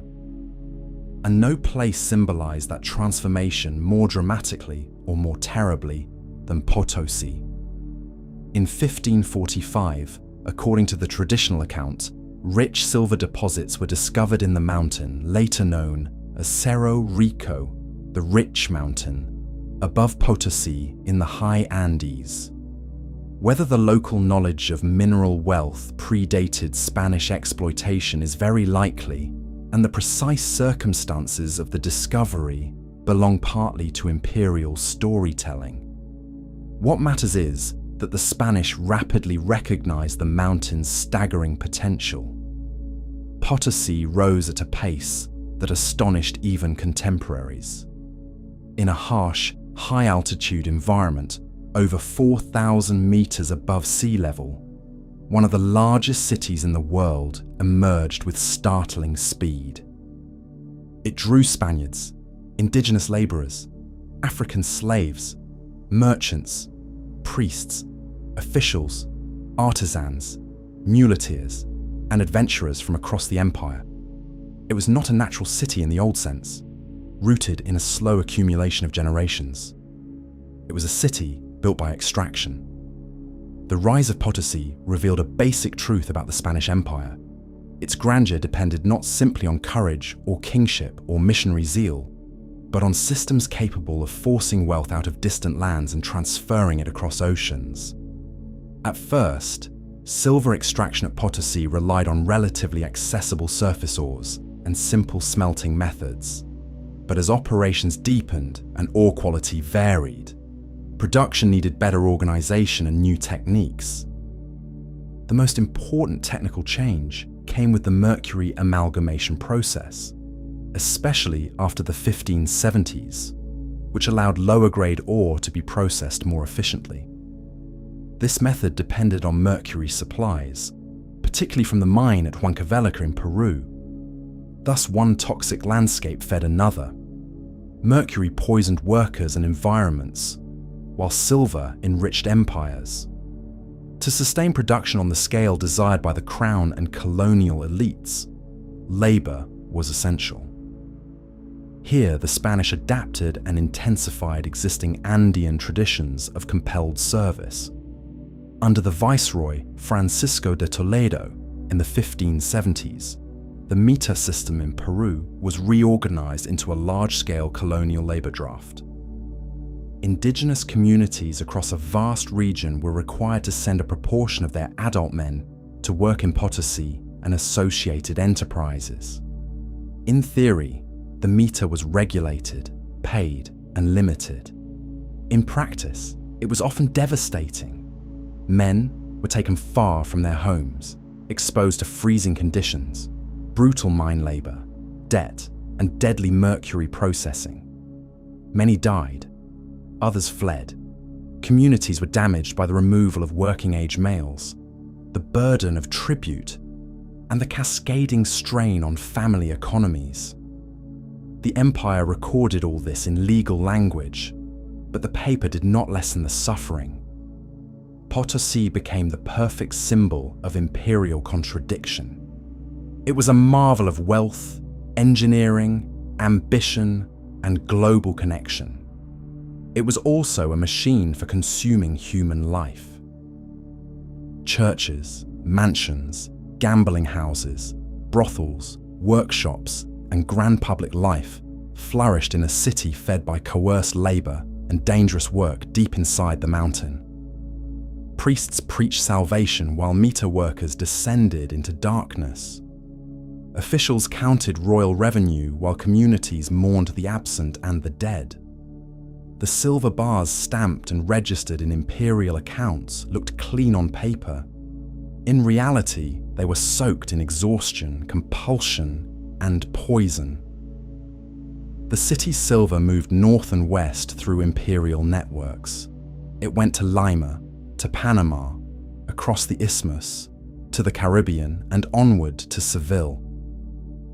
It also moved across the Pacific through New Spain and the Manila trade, linking the Andes to Asia in ways no ruler of the old Inca world could have imagined.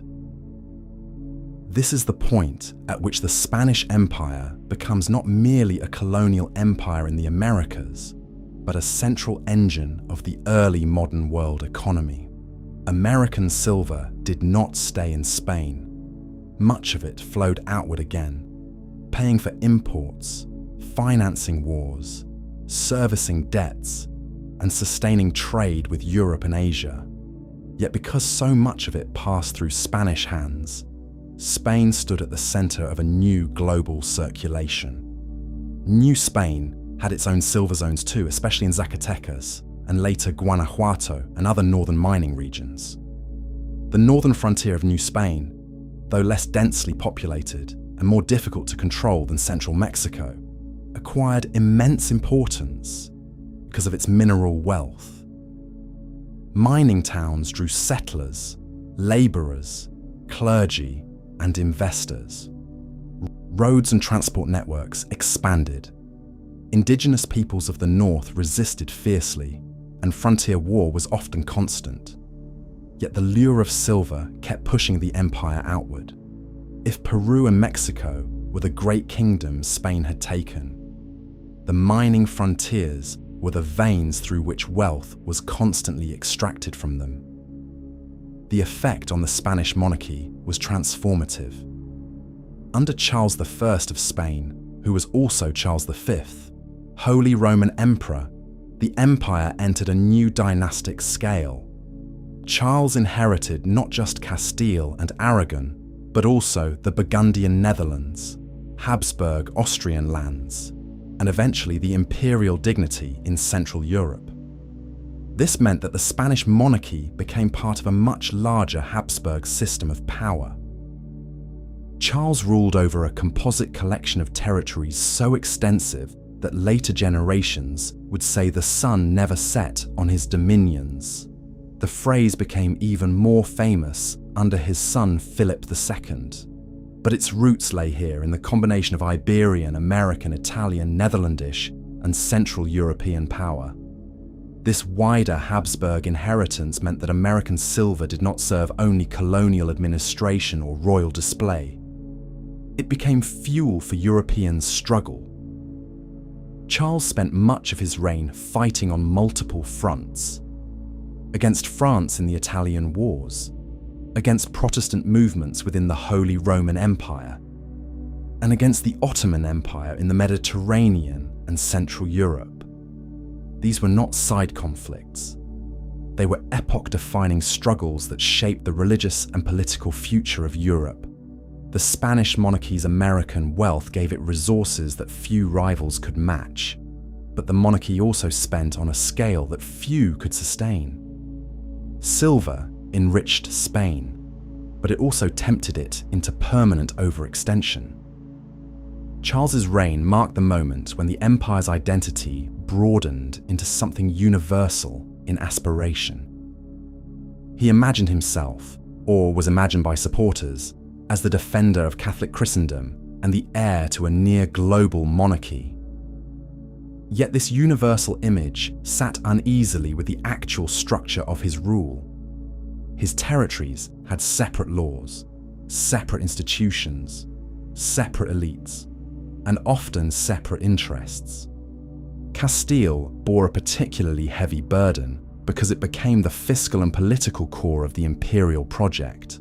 Aragon retained distinct institutions and did not integrate into imperial finance in the same way.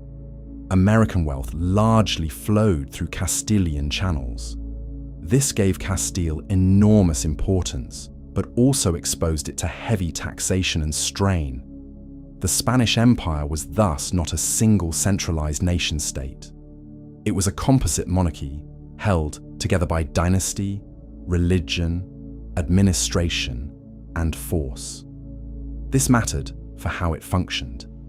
In Mexico and Peru, viceroys ruled not as independent kings, but as representatives of a distant monarch whose authority was mediated through councils, audiencias, ecclesiastical hierarchies, and an immense volume of decrees. In Italy, the Spanish crown controlled major territories such as Naples, Sicily, Sardinia, and the Duchy of Milan, each with its own political culture and strategic significance. In the Netherlands, rich urban provinces formed one of the most economically dynamic regions in Europe, but also one of the most difficult to govern. What joined these spaces was not national identity in the modern sense, but loyalty to the dynasty and the Catholic order it upheld. Religion became even more central in the 16th century because Europe itself was splitting. The Protestant Reformation, beginning in 1517 with Martin Luther's challenge to papal authority, and expanding through multiple reform movements, shattered the religious unity of Western Christendom.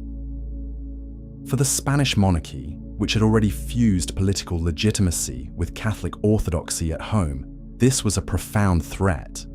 Spain increasingly saw itself not merely as a Catholic monarchy, but as the Catholic monarchy, the leading defender of the old faith against heresy. That role intensified under Charles and became even more pronounced under Philip II. This self-image shaped both policy and imperial culture. The Inquisition continued to police orthodoxy. In Spain, Protestantism never established itself as it did in Germany, England, or parts of France and the Low Countries, in part because the monarchy and church suppressed it aggressively. In the Americas, missionary efforts accelerated. Conversion was not only a spiritual project, but a mark of imperial legitimacy. If Spain ruled the Indies by divine sanction, then Christianization had to be visible. Churches rose on sacred sites. Indigenous communities were reorganized into more governable settlements. Catechisms were translated into local languages, even as older ritual life was condemned and persecuted. Missionaries could be sincere, compassionate, learned, arrogant, destructive, or all of those at once. The empire's religious energy was real, but it traveled alongside coercion. One of the most important reforming figures in the imperial church was the same viceroy Francisco de Toledo who reorganized the Mita. His reforms in Peru were wide-ranging. He conducted visitors, large administrative inspections meant to gather knowledge, define obligations, and tighten control. He promoted reducciones, the resettlement of dispersed indigenous populations into planned towns. This made taxation, labor drafts, and evangelization easier. It also shattered older settlement patterns, disrupted social life, and intensified Spanish oversight. Toledo's reforms made Peru more governable and more profitable for the crown. They also deepened the structures of colonial domination. He was one of the great empire builders of the 16th century, though not in the heroic sense of battlefield conquest. He built through enumeration, regulation, relocation, and enforcement. The monarchy's desire to discipline empire also meant checking the private ambitions of conquerors and colonial elites. Over time, the great age of conquistador improvisation gave way to a more bureaucratic imperial order. Royal judges, treasury officials, bishops, notaries, and professional administrators gained ground. This did not end local corruption or settler power, but it did mean that the empire increasingly ran on institutions rather than solely on bold men with swords. The Council of the Indies in Spain issued laws and reviewed appointments. The Casa de la Contratación supervised Atlantic trade and navigation. The fleet system was developed to protect shipping from piracy and enemy attack, organizing transatlantic convoys more systematically. Empire became routinized. That routinization gave rise to a vast documentary culture. The Spanish crown wanted reports, numbers, petitions, and justifications. Colonial subjects learned to write back. Indigenous nobles petitioned for privileges. Town councils complained. Bishops denounced abuses. Settlers requested rewards. Merchants calculated risk. The empire wrote itself into existence every day through legal and administrative record. This is one reason why its internal contradictions are so visible. It was obsessed with legitimacy and procedure, even where practice remained brutal. A mine draft could be described with official rationality, even when everyone knew men were dying in enormous numbers. Despite the flood of silver, Spain's financial situation remained unstable. This is one of the great ironies of imperial history. The monarchy that controlled the richest silver mines in the world repeatedly faced insolvency and bankruptcy. Why? Because wealth flowing in is not the same as wealth retained. American silver helped finance wars, buy foreign goods, pay creditors, and support a military machine stretched across Europe and the Mediterranean. Much of it passed quickly into the hands of bankers, especially Genoese financiers, who advanced credit to the crown. Spain's rulers borrowed heavily against expected silver shipments. When those flows were interrupted, delayed, or consumed by military emergency, royal finances lurched into crisis. The crown declared bankruptcies more than once in the 16th and 17th centuries, not because it was poor in absolute terms, but because its commitments outran even extraordinary revenue. Meanwhile, silver contributed to inflation across Europe, part of what historians often call the price revolution. Prices rose over the 16th century, affecting wages, rents, and social relations in complex ways. American bullion was not the sole cause, but it was a major factor in expanding the money supply. Thus, the mines of the Andes and Mexico altered daily life not only in colonial America, but in European households, princely courts, markets, and military budgets. A peasant in Castile, a merchant in Antwerp, and a trader in Ming China could all be touched indirectly by silver dug from American earth. The empire's reach also extended westward across the Pacific. After Magellan's expedition, completed by Elcano in 1522, demonstrated the possibility of circumnavigation, the Spanish search for western routes to Asia intensified. The critical breakthrough came in 1565, when Andrés de Urdaneta identified the return route across the Pacific from Asia to New Spain. Soon after, Miguel López de Legazpi established Spanish presence in the Philippines. Manila became the key port in this system.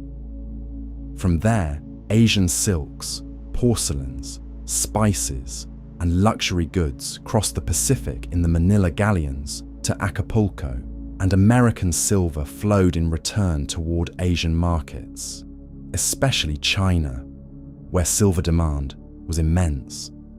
The Spanish Empire had now become truly global. It connected Europe, the Americas, Africa, and Asia in sustained exchange. This globality mattered culturally as well as economically. Mexico City and Lima received goods, people, and ideas from across the world. Asian objects appeared in American households and churches.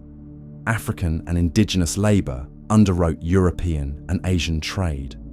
Spanish rule in the Philippines brought another set of missionary efforts, military struggles, and colonial hierarchies into being. The empire was no longer a line from Seville to Veracruz. It was a planetary web, and silver was the thread running through it. Yet beneath the spectacle of this world system remained the older truth. The empire's splendor rested on a symmetry. Indigenous communities bore tribute burdens. African slaves were bought and sold across the Atlantic world. Colonial society hardened into hierarchies of caste, status, and legal distinction. Spaniards born in Europe held the highest offices, while Creoles, mestizos, indigenous peoples, Africans, and mixed populations occupied uneven and often constrained positions. The empire preached Catholic universality while ordering bodies and rights through race, origin, and power. By the end of this phase, the Spanish monarchy stood higher than any rival in Europe. It possessed the richest colonial territories, the greatest bullion stream, the broadest dynastic reach, and the strongest claim to be the chief defender of Catholicism. But all the pressures that would later weaken it were already visible. It depended too heavily on American silver. It was entangled in too many wars. It governed too many different territories with too many different interests. And its wealth came at a terrible human price that generated resistance, evasion, and moral unease across the empire itself. This was the empire at its rising noon, glittering, devout, overextended, and hungry for more. Under Philip II, it would become even more powerful, even more centralized in aspiration, and even more embattled. The age of silver had made Spain the center of the early modern world. The next question was whether any monarchy could hold such a position for long. When Philip II inherited the Spanish monarchy in 1556, he did not receive a neat kingdom with clear edges and a manageable purpose. He inherited a giant, composite, unstable accumulation of territories, obligations, enemies, and expectations. Spain itself was only one part, though the most important fiscal and political core, of a far larger system that included the American viceroyalties, the Italian possessions, the Low Countries, Atlantic routes, and the broader Habsburg inheritance shaped by his father Charles V. Yet Philip, more than any earlier ruler, came to embody the idea of Spain as a world empire. Under him, the monarchy became at once more powerful, more bureaucratic, more self-consciously Catholic, and more dangerously burdened. This was the age when the empire seemed closest to universal greatness, and also the age when the cracks running through it began to widen into enduring fractures. Philip was unlike the romantic image of a conquering monarch on horseback. He was not Charles V, moving across Europe as emperor, or Cortés, improvising amid violence. Philip ruled from paper, councils, memoranda, and relentless attention to detail. He has often been described as a king of desks and dispatches, and that is not entirely unfair. He preferred to govern through written reports, consultation, and direct oversight. He worked obsessively, often to the point of delay, reviewing matters great and small. His government became famous for its mountains of paperwork. This method gave his reign a distinct character. The empire under Philip was not less ambitious than under Charles. It was, if anything, more systematically administered and more rigidly tied to the monarchy's will. But administration could not dissolve the vastness of the problems before him. One of Philip's first major tasks was to define the monarchy's place in a Europe now permanently fractured by religion. The Protestant Reformation had not been a passing disturbance. Lutheran, Calvinist, and other reform movements had transformed much of Northern Europe. The old hope of restoring a single Christian order under Catholic leadership was fading. For Philip, this was not merely a political inconvenience. It was a spiritual and civilizational emergency. He ruled himself and was often seen by supporters as the leading Catholic prince in Europe, the secular arm of the Counter-Reformation. The Council of Trent, which concluded in 1563, had clarified Catholic doctrine and discipline in response to Protestantism. Philip embraced this Tridentine Catholicism with deep seriousness. The Spanish monarchy would defend orthodoxy, suppress heresy, support reform within the Church, and see itself as an instrument of divine purpose. This religious intensity shaped policy throughout the empire. In Spain, the Inquisition remained an important tool of social and confessional control. Though often exaggerated in popular imagination, it exerted real pressure over intellectual, spiritual, and social life. In the Americas, missionary work expanded and took on more disciplined forms.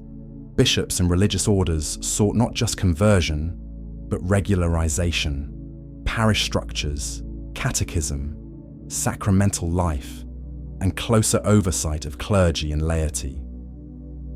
Philip's monarchy wanted Christianity to be not merely proclaimed, but organized. The result was a more deeply institutional Catholic empire, though one that remained full of local adaptations, hidden continuities, and practical compromise. Philip's reign also marked the symbolic consolidation of royal power in Spain itself. In 1561, he made Madrid the permanent capital of the monarchy. Madrid had advantages of central location in Castile, but it lacked the older grandeur of cities like Toledo or Seville. Its rise showed that the monarchy was willing to create a political centre defined above all by access to the king and his government. Near Madrid, Philip built the Escorial, a vast royal monastery palace completed in the later 16th century. The Escorial became one of the great monuments of Habsburg Spain, austere, immense, geometrically disciplined, at once court, monastery, archive, and mausoleum. It symbolized the monarchy's values as Philip wanted them seen: order, piety, permanence, and majesty stripped of frivolity. Yet if the court radiated control, events elsewhere exposed how hard the empire was to master. One of the most serious internal crises in Spain came from the Moriscos, the descendants of Muslims who had been compelled to convert to Christianity. In the Kingdom of Granada, where memories of the old Nasrid state remained close, and where many Moriscos maintained distinctive customs, language, and dress, tension had long been rising. Increasing pressure from the Crown and Church to suppress Arabic language, clothing, bathing customs, and other cultural practices convinced many Moriscos that coexistence had become impossible. In 1568, rebellion broke out in the Alpujarras, the mountainous region south of Granada. The revolt was brutal on both sides. Morisco insurgents attacked clergy and Christians. Royal forces responded with ferocity. The war became not merely a security operation, but a campaign shaped by accumulated fear, hatred, and suspicion. The Crown eventually crushed the rebellion, but the response went beyond military defeat. Morisco communities from Granada were dispersed across Castile to prevent future concentration and revolt.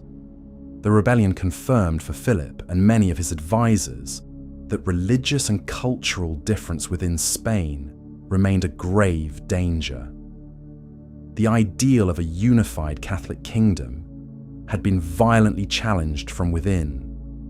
Though the final expulsion of the Moriscos would come only in the next century, the Alpujarras revolt fixed them more firmly in the monarchy's imagination as a suspect population. Even as Philip dealt with unrest at home, he faced the immense and growing challenge of the Ottoman Empire. The Ottomans were not some distant Eastern abstraction. They were one of the great imperial powers of the age, controlling the Eastern Mediterranean, much of southeastern Europe, North Africa's key coastal zones through direct and indirect rule, and the holy cities of Islam. Their fleets and corsairs threatened Christian shipping and coasts. Their armies had already besieged Vienna in 1529. For Philip and his contemporaries, the Ottoman struggle was both strategic and sacred. It was one of the great fronts on which the Spanish monarchy imagined itself defending Christendom. This conflict culminated dramatically in 1571 at the Battle of Lepanto. A Holy League fleet formed by Spain, Venice, and the papacy, under the overall command of Don John of Austria, Philip's illegitimate half-brother, met the Ottoman fleet in the Gulf of Patras. The battle was one of the largest naval engagements of the age and ended in a major Christian victory. Ottoman losses were severe, and Lepanto became a celebrated moment in European Catholic memory. Paintings, poems, sermons, and public celebrations exalted it as a providential triumph. Cervantes, who fought there and was wounded, would later call it the greatest occasion that past centuries had seen, or future centuries could hope to see. Yet Lepanto, for all its symbolism, did not destroy Ottoman power. The Ottomans rebuilt their fleet with remarkable speed, and the strategic balance in the Mediterranean remained contested rather than decisively reversed. Still, the battle mattered. It strengthened Philip's reputation as the champion of Catholic Europe and offered one of the clearest moments when the monarchy's universal religious mission seemed vindicated. It also fed a culture of triumph that made later failures harder to accept. Those failures emerged most dramatically in the Low Countries. The 17 provinces of the Netherlands were among the richest and most urbanized territories in Europe. Their merchants, manufacturers, and cities formed an economic powerhouse. But they also had strong local privileges, a tradition of political negotiation with rulers, and growing currents of religious dissent, especially Calvinism. Philip inherited these provinces from his father, but he was not a Netherlander and did not command the same personal loyalty Charles had sometimes enjoyed. His drive for tighter administrative control, heavier taxation for imperial wars, and stricter Catholic enforcement alienated many of his subjects there. Tensions built through the 1560s. Nobles protested centralization. Protestant preaching spread.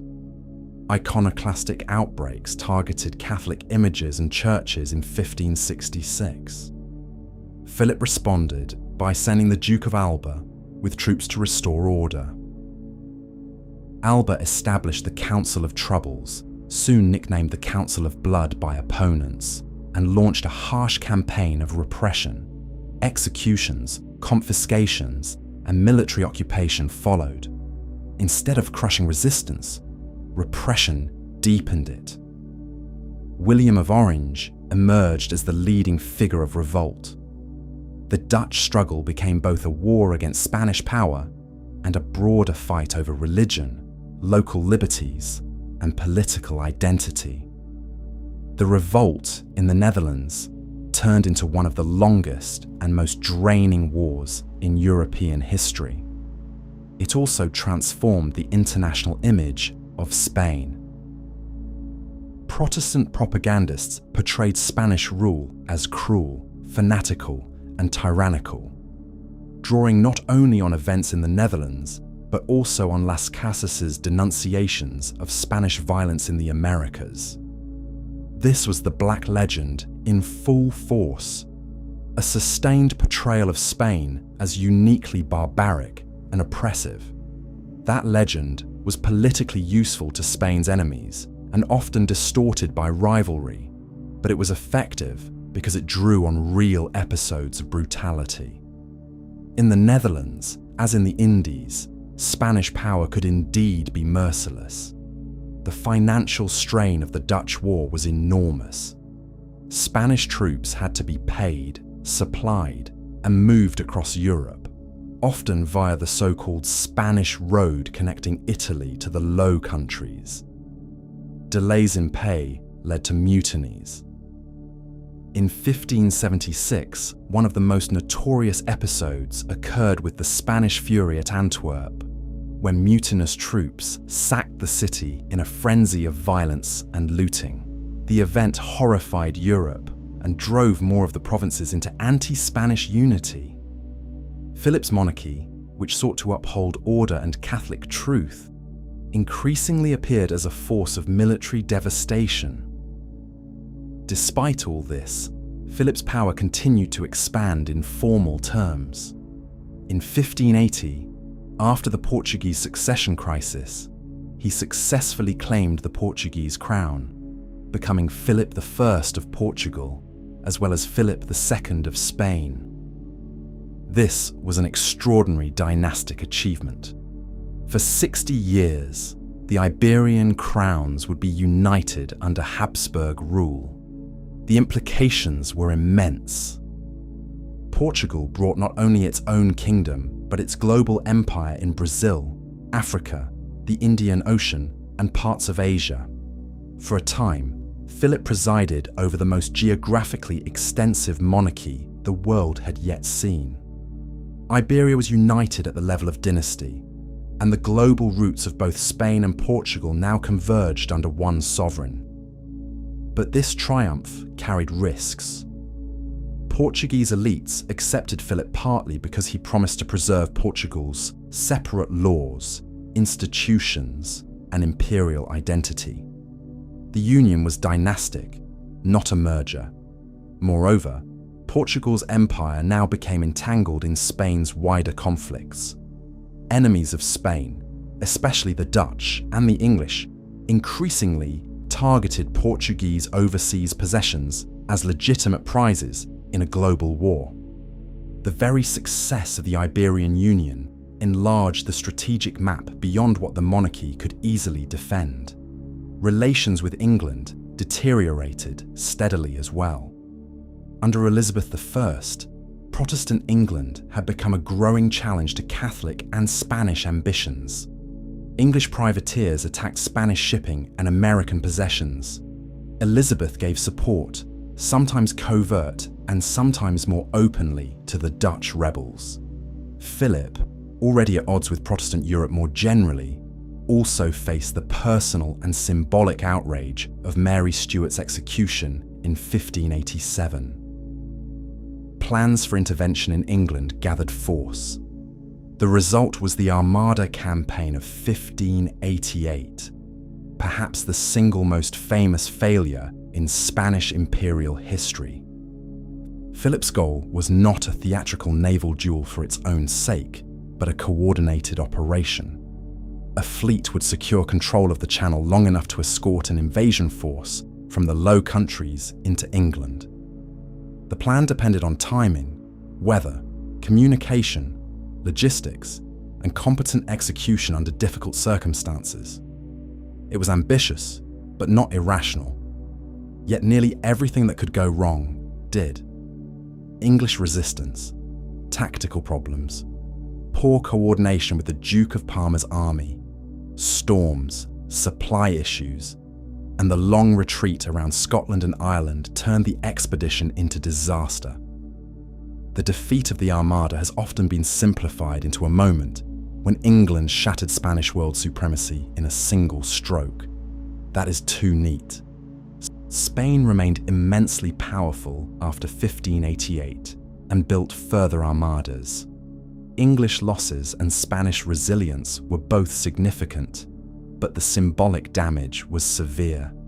Philip, the king of the most powerful Catholic monarchy on earth, had failed in the enterprise that might have humbled Protestant England decisively.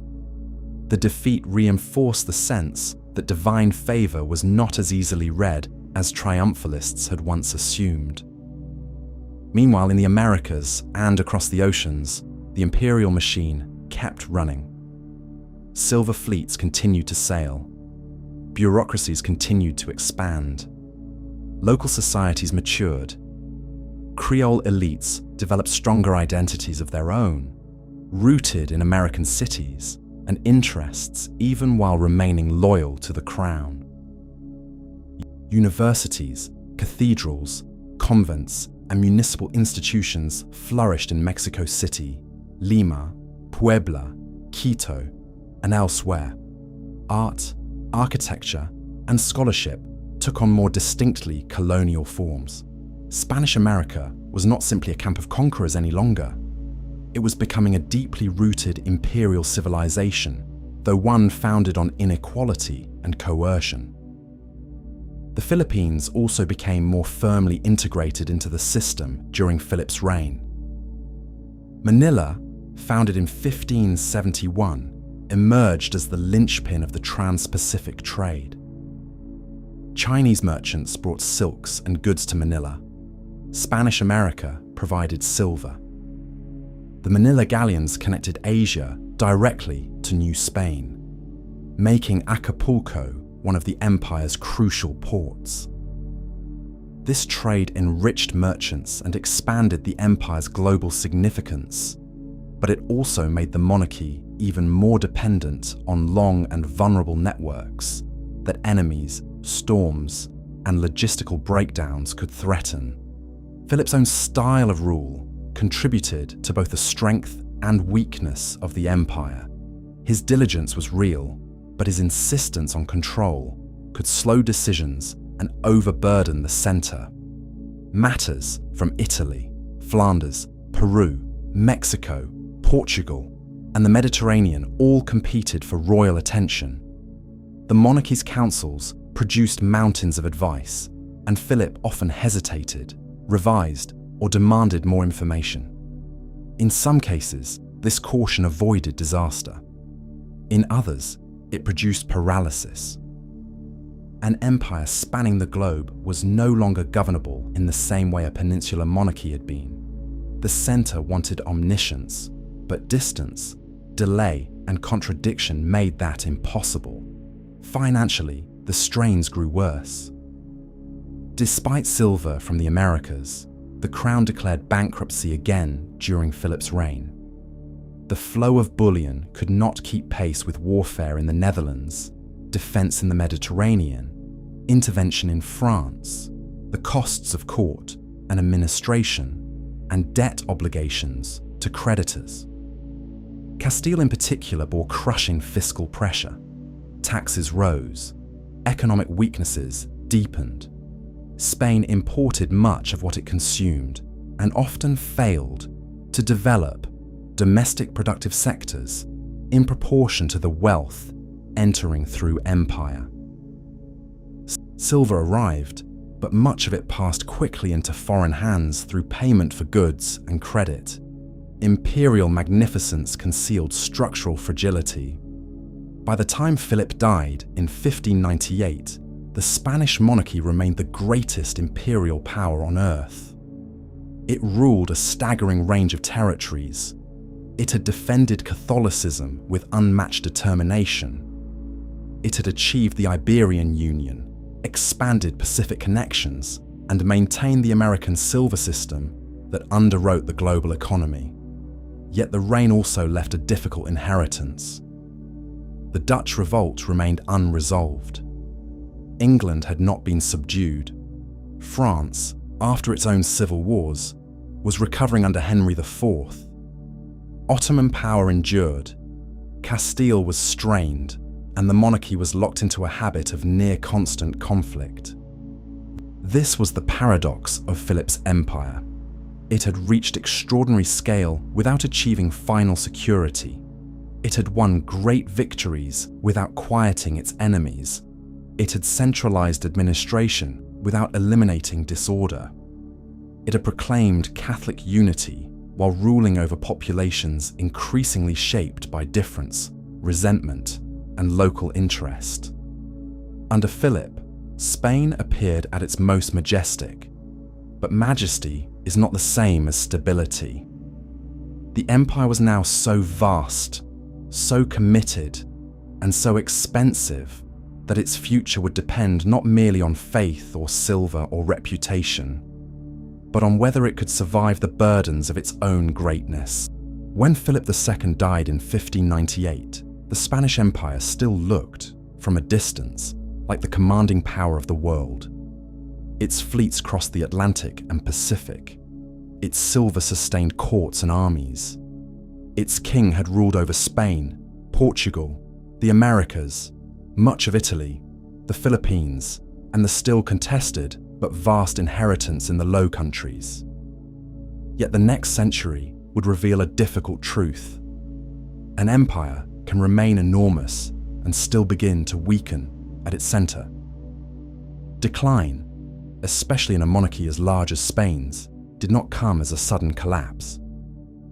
It arrived unevenly, through financial strain, military overreach, administrative exhaustion, demographic trouble, elite complacency, and the rise of rivals who learned how to exploit Spanish vulnerabilities. The 17th century was therefore not simply a story of falling apart. It was a story of endurance under pressure, moments of brilliance amid strain, and the long transition from unmatched supremacy to challenged greatness. Philip III, who succeeded his father, inherited an empire too large to abandon and too expensive to dominate, as before. Unlike Philip II, he did not govern with the same personal intensity. Real influence passed heavily through his favorite, the Duke of Lerma, one of the most famous validos, or royal favorites, in Spanish history. Under the Habsburgs of the 17th century, these favorites would become central political figures, effectively governing in the king's name while attracting admiration, resentment, and accusations of corruption. Lerma's rise signaled a change in the style of monarchy. The vast apparatus still functioned, councils still met, and documents still flowed, but the king's personal engagement with detail was less relentless than under Philip II. That did not by itself doom the empire, but it changed the political tone of rule. One early goal of Philip III's government was peace. Decades of warfare had drained Castile and strained the monarchy's finances. There was an effort to reduce military commitments where possible. Peace with England was made in 1604. The long conflict in the Low Countries also paused with the 12 years truce in 1609. These measures reflected pragmatism, not a lack of ambition. The monarchy needed recovery. Yet even in this attempt at stabilization, Philip III's reign carried out one of the most consequential and destructive acts in peninsular Spanish history, the expulsion of the Moriscos. Between 1609 and 1614, the Spanish monarchy expelled roughly 300,000 Moriscos, though exact figures vary by region and source. These were descendants of Iberian Muslims who had been forcibly converted to Christianity over the previous century.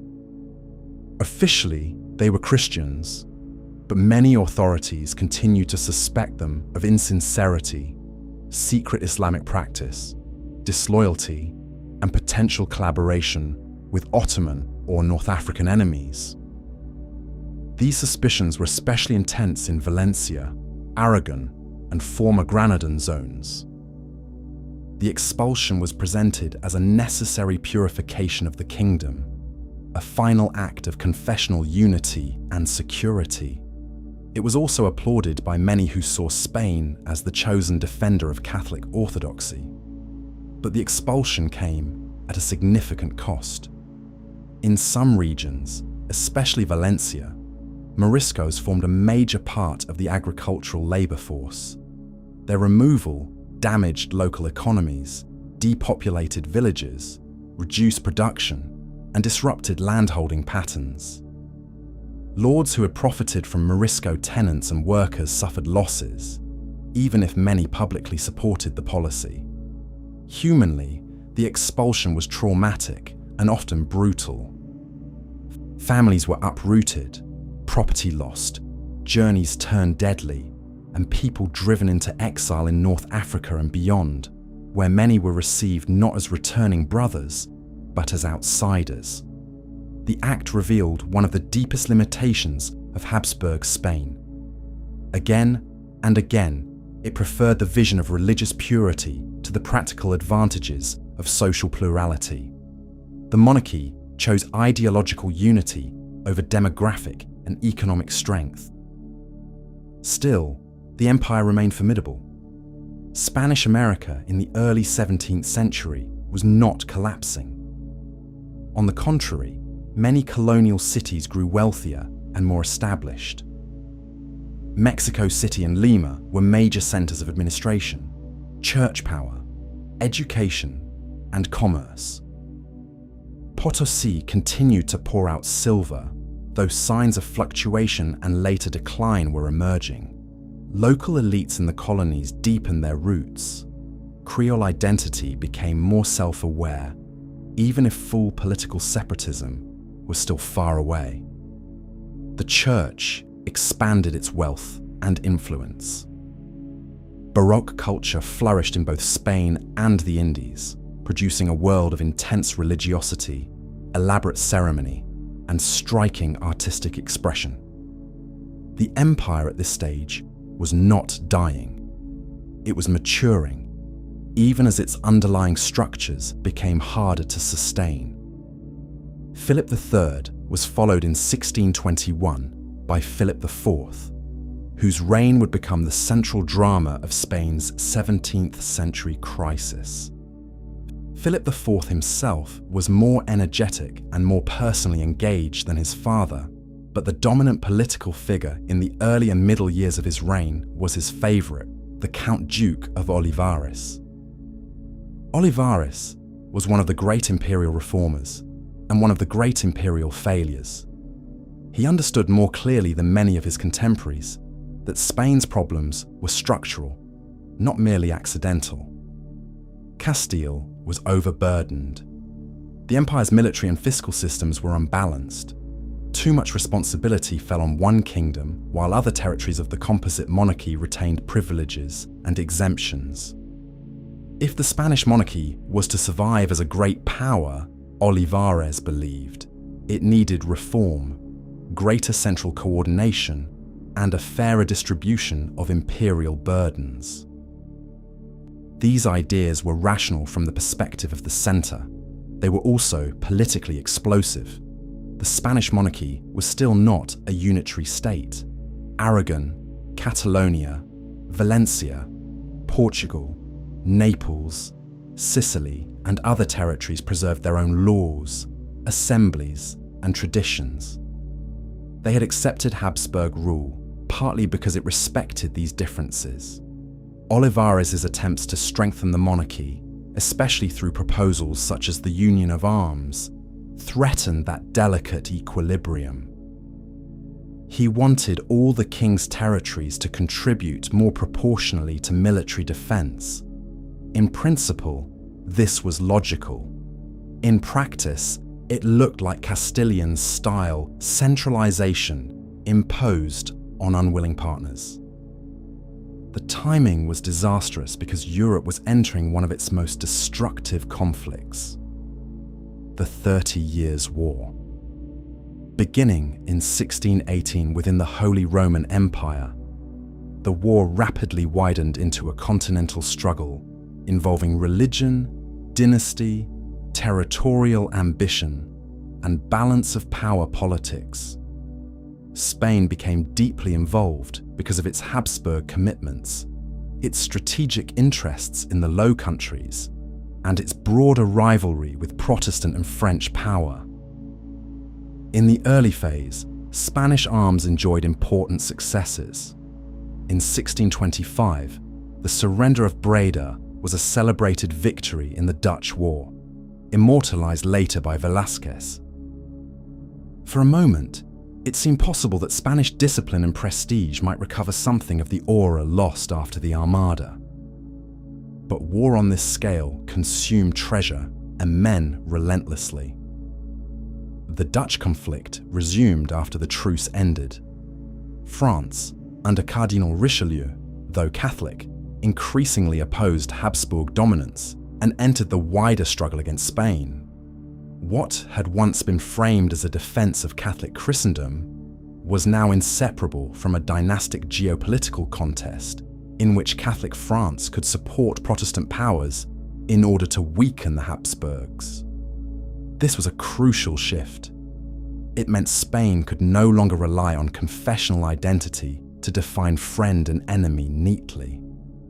The logic of state interest was overtaking the older ideal of universal Catholic monarchy. The burdens of war intensified domestic unrest. In 1640, the monarchy faced simultaneous rebellions in Catalonia and Portugal, a disastrous convergence that exposed the fragility of the composite system. In Catalonia, tensions had been building over the presence and behaviour of royal troops quartered during the war with France. Local privileges were under strain, peasant resentment was rising, and opposition to central demands had deepened. The revolt, known as the Reapers' War, erupted into violence. Catalan rebels killed royal officials, and the region sought French support. For a time, Catalonia effectively broke from Philip IV's authority. Even more consequential was the Portuguese revolt of 1640. Portugal had been under Habsburg rule since 1580, but the union had always remained dynastic rather than fully integrated. Portuguese elites increasingly resented the way their empire had been drawn into Spain's wider wars. Dutch and English attacks on Portuguese colonial possessions, the perceived dominance of Castilian interests, and Olivares' centralizing pressures all fed discontent. In December 1640, Portuguese conspirators proclaimed the Duke of Braganza as King João IV. What followed was the restoration of Portuguese independence, a break that Spain would not reverse. This loss was immense. With Portugal went not just the kingdom itself, but the permanent separation of the Portuguese imperial world.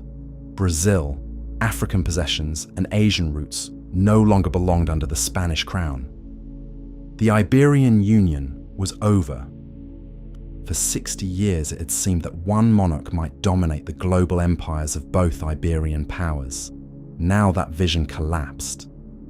Spain's inability to recover Portugal revealed how far its effective power had declined from the days of Philip II. Meanwhile, the wider war turned against Spain. The Battle of Rocroi in 1643, where French forces defeated the famed Spanish tercios, acquired almost immediate symbolic importance.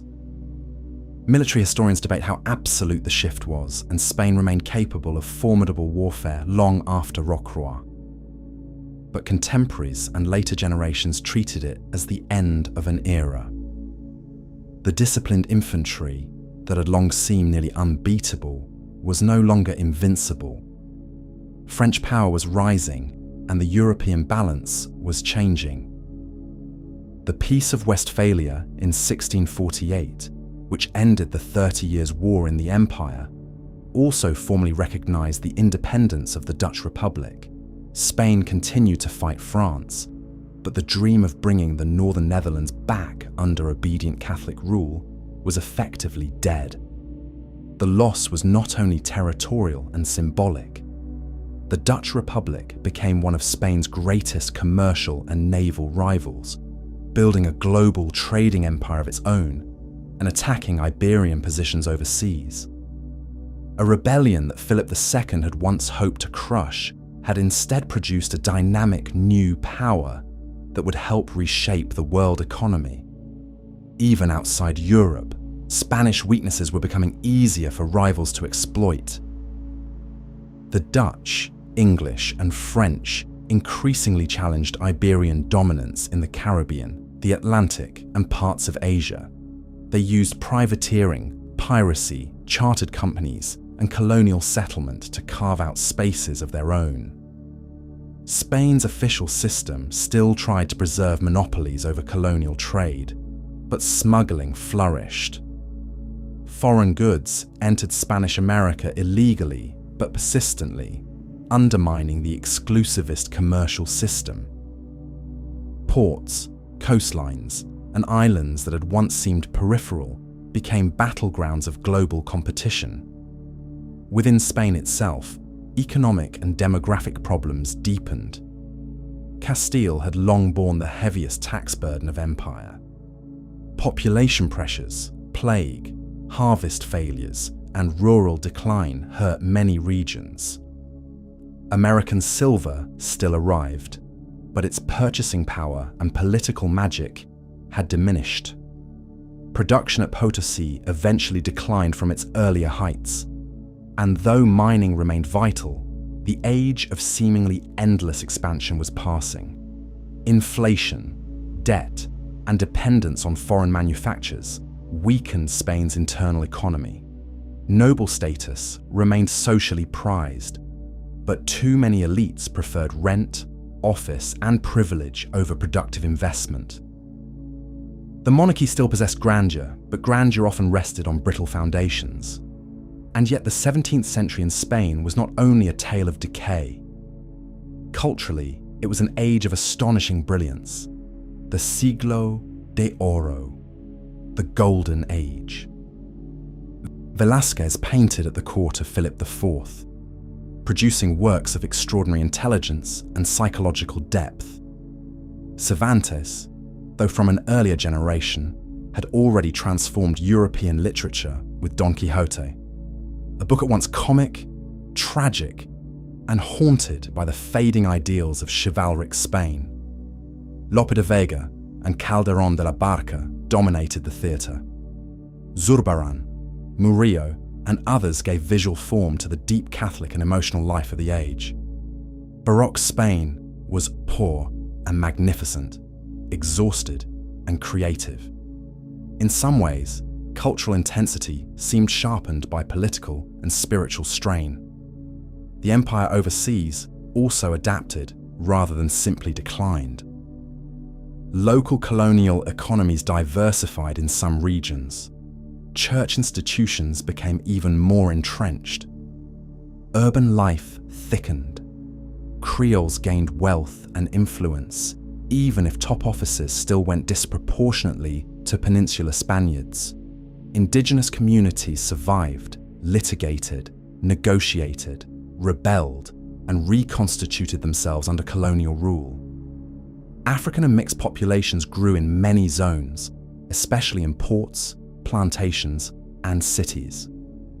Spanish America in the 17th century was not a passive extension of Madrid. It was a complex world of local societies bound to the crown, but increasingly shaped by their own internal dynamics. By the later years of Philip IV, and then under the weak reign of Charles II, the sense of dynastic exhaustion became harder to ignore. Charles II, the last Habsburg king of Spain, was physically frail, often ill, and unable to produce an heir. His condition was not the simple result of one person's weakness, but the culmination of generations of dynastic inbreeding and a monarchy whose political system had become rigid and faction-ridden. During his reign, the empire endured, but under mounting uncertainty. Court politics revolved around succession as much as policy. Foreign powers watched closely, knowing that the eventual death of Charles without issue could trigger a European struggle over the inheritance of Spain's vast dominions. Spain, by this point, was no longer the unquestioned hegemon of Europe. France, under Louis XIV, had become the most aggressive and powerful continental monarchy. The Dutch remained formidable at sea and in trade. England, especially after its own 17th century convulsions, was emerging as a major maritime rival. Spain still mattered immensely. Its empire was still vast. Its American territories still produced wealth. Its religious and cultural prestige remained significant, but the terms of power had changed. Spain was now defending position, not remaking the world in its image. The final Habsburg decades were marked by both inertia and surprising resilience. The monarchy continued to function. Fleets still crossed the oceans.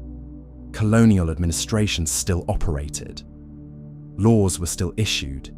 Taxes still collected. Bishops still appointed. And cities still governed. Empires often survive longer than their reputation for strength. Much that later generations call decline is actually adaptation under less favourable circumstances. Spain's 17th century was precisely that. A long effort to preserve a global monarchy in a world where the advantages that had created it were now being matched or undermined by others.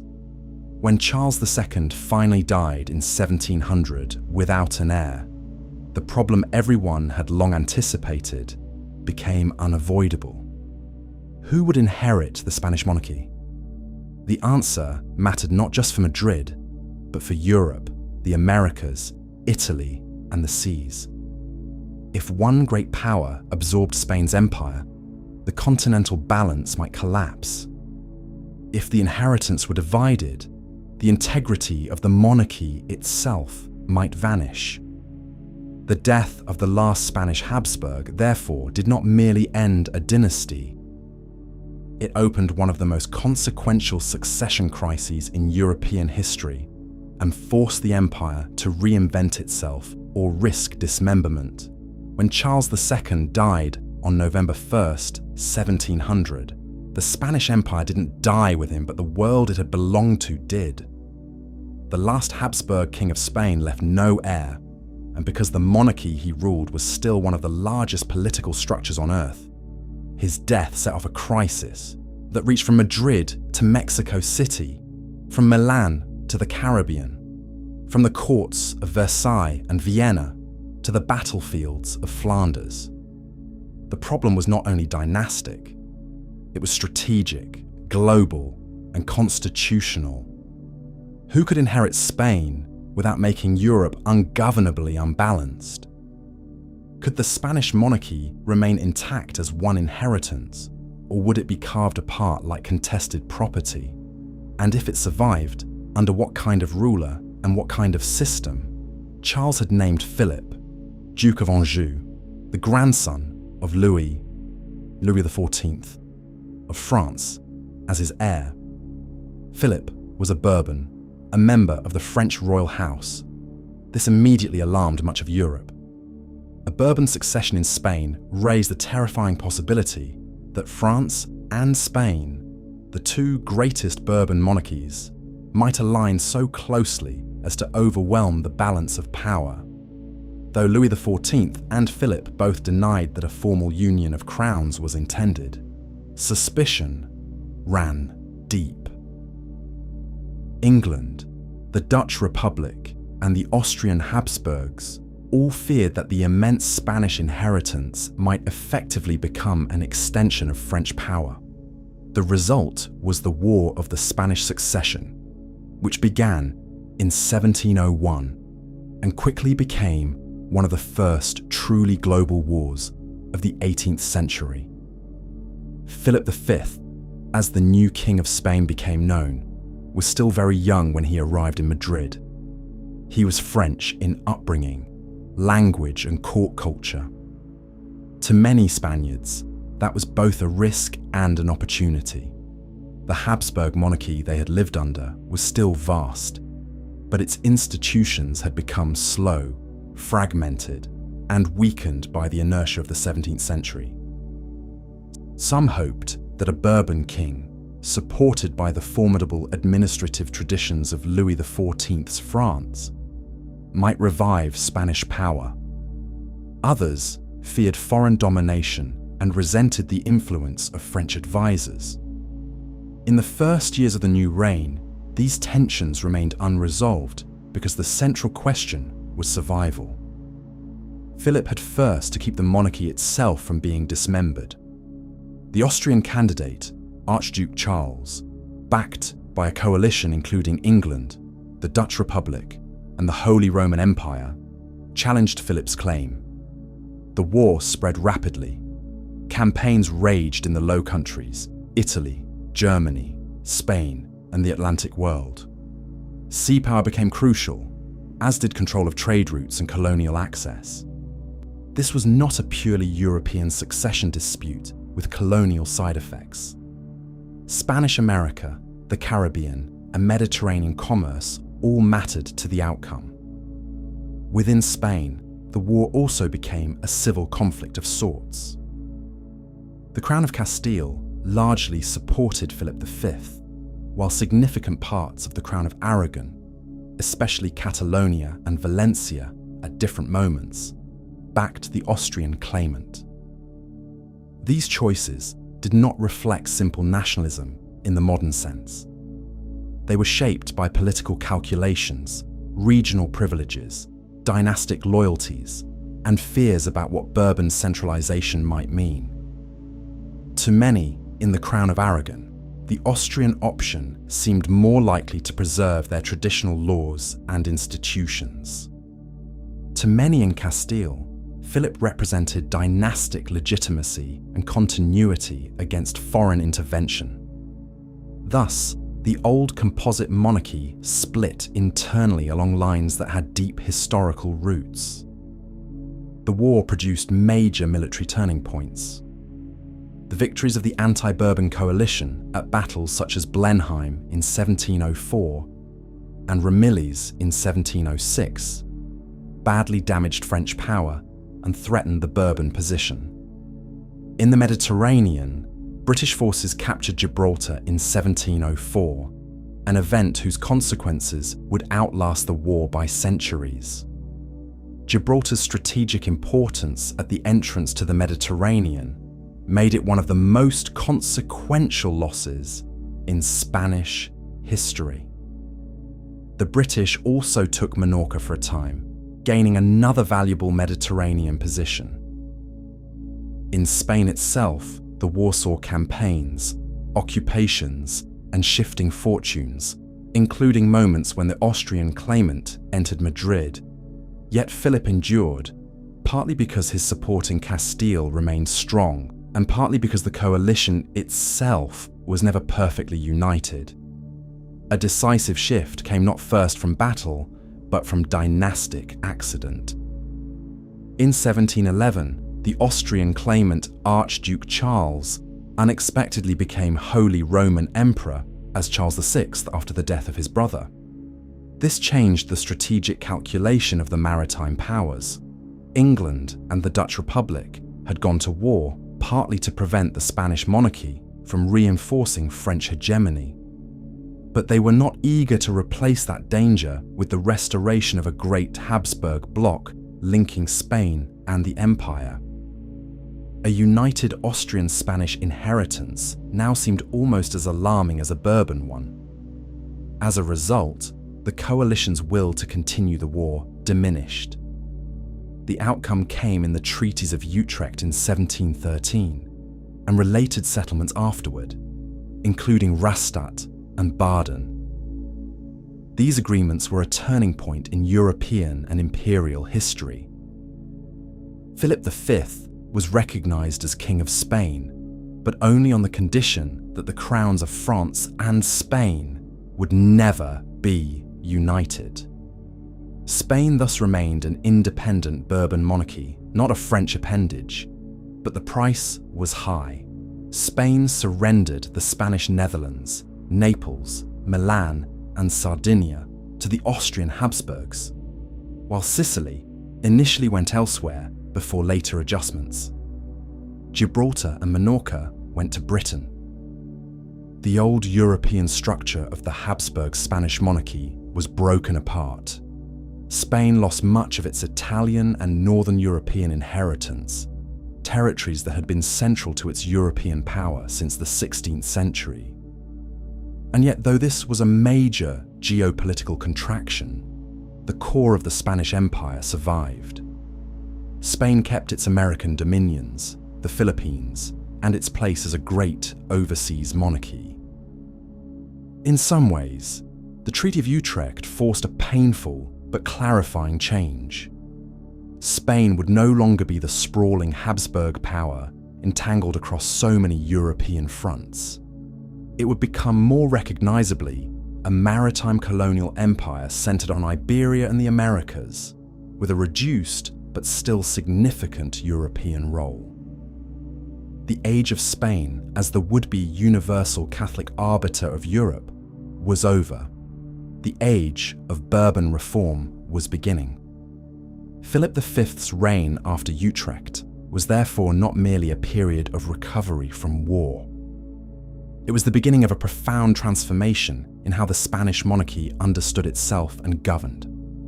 The Bourbon dynasty brought with it different instincts from the Habsburgs. The Bourbons admired administrative rationalization, clearer lines of authority, military modernization, and more centralized governance. They did not invent these impulses from nothing, but they pursued them more systematically. The old Habsburg system of councils and layered privileges was not abolished overnight. Yet the Bourbon monarchy increasingly sought to streamline power. One of the most dramatic expressions of this came in the Nueva Planta decrees, issued after the war in stages beginning in 1707. These measures abolished many of the traditional institutions, laws, and privileges of the Crown of Aragon's territories, especially those that had supported the Austrian cause. The old fueros and autonomous constitutional arrangements of places like Valencia and Aragon were dismantled or sharply reduced, and Castilian institutions and administrative norms were extended more broadly. Catalonia, after its heroic and doomed resistance ended with the fall of Barcelona in 1714, was also brought under this new order, though in practice, some regional distinctiveness remained. This was a crucial internal revolution. The Habsburg monarchy had been a highly composite structure in which crowns and territories retained strong legal identities. The Bourbons moved Spain toward a more centralized state, though never fully uniform in the modern sense. This centralization strengthened royal control, especially from Madrid, and made administration more direct. It also left lasting resentments, particularly in places that remembered the destruction of their old liberties. Modern political memory in Catalonia, for instance, still looks back to 1714 as a year of loss and rupture.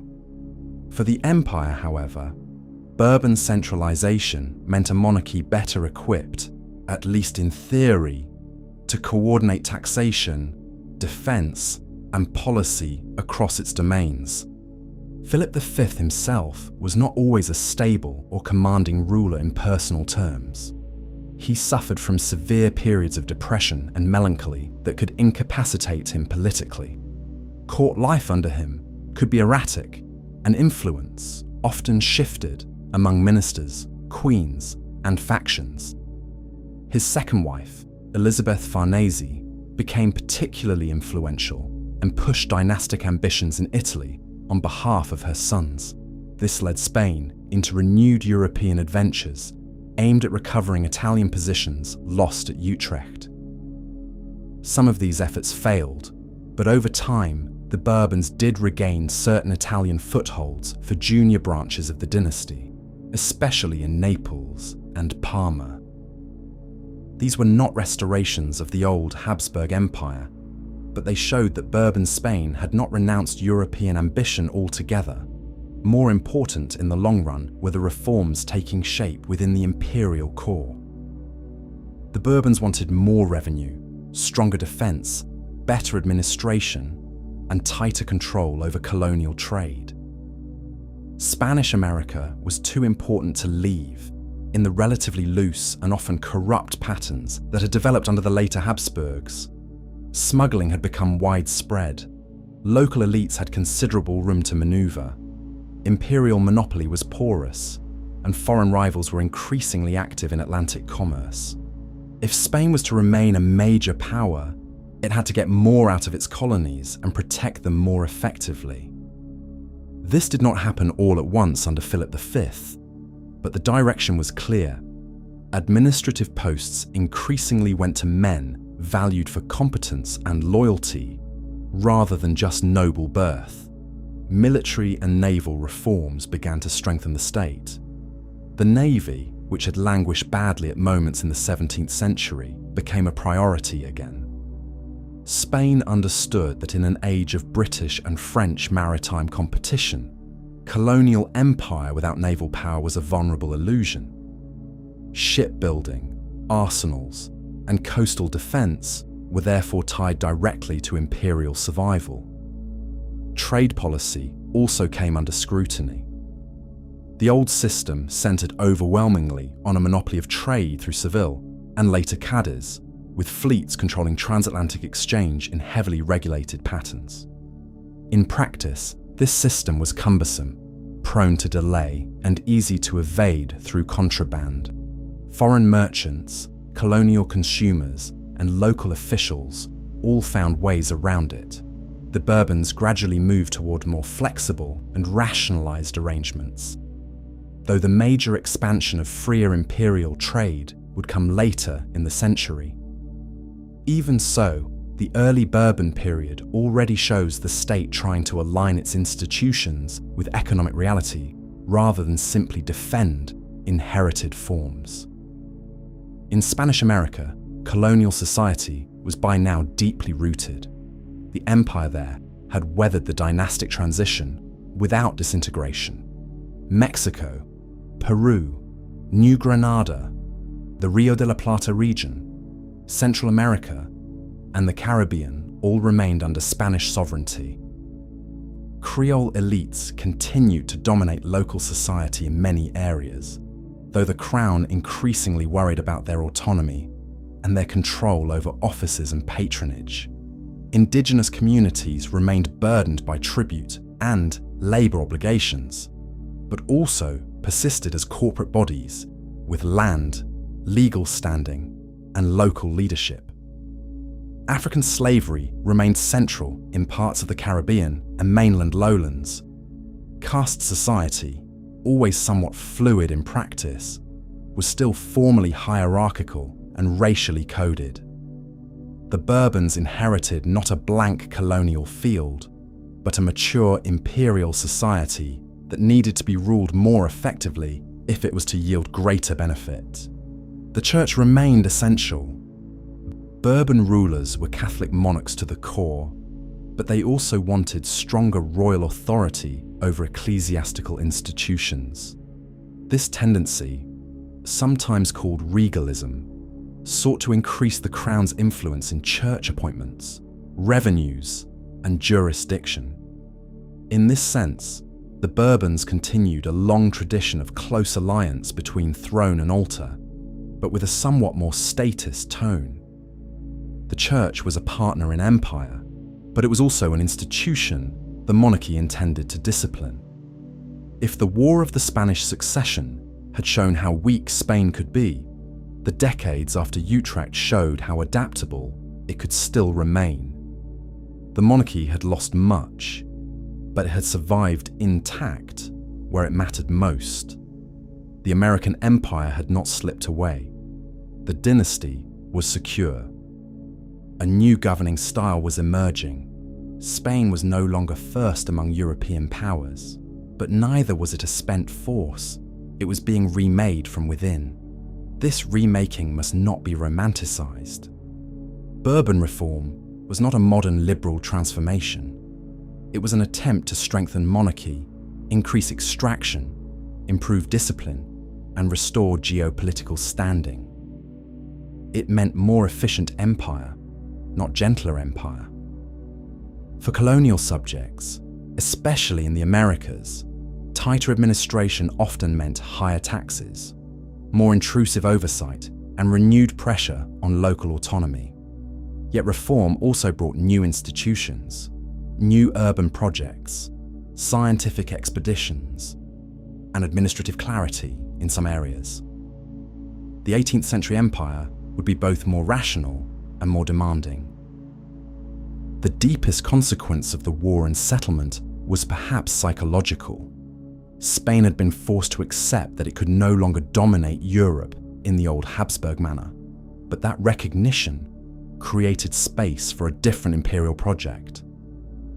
The future lay less in dreams of universal monarchy and more in strengthening the Atlantic Empire, modernizing the state, and defending overseas wealth against increasingly aggressive rivals. Under Philip V, this shift began in earnest. His reign, long and often troubled, bridged catastrophe and renovation. The empire that emerged from it was leaner in Europe, more centralized at home, and more conscious that its future would depend above all on how well it could govern, exploit, and defend the Americas. If the early Bourbon age was about survival and reconstruction, the later 18th century was about ambition. Spain's rulers no longer imagined that they could restore the old Habsburg system in Europe exactly as it had been, but they did believe the monarchy could be revitalized, enriched, and made formidable again through reform.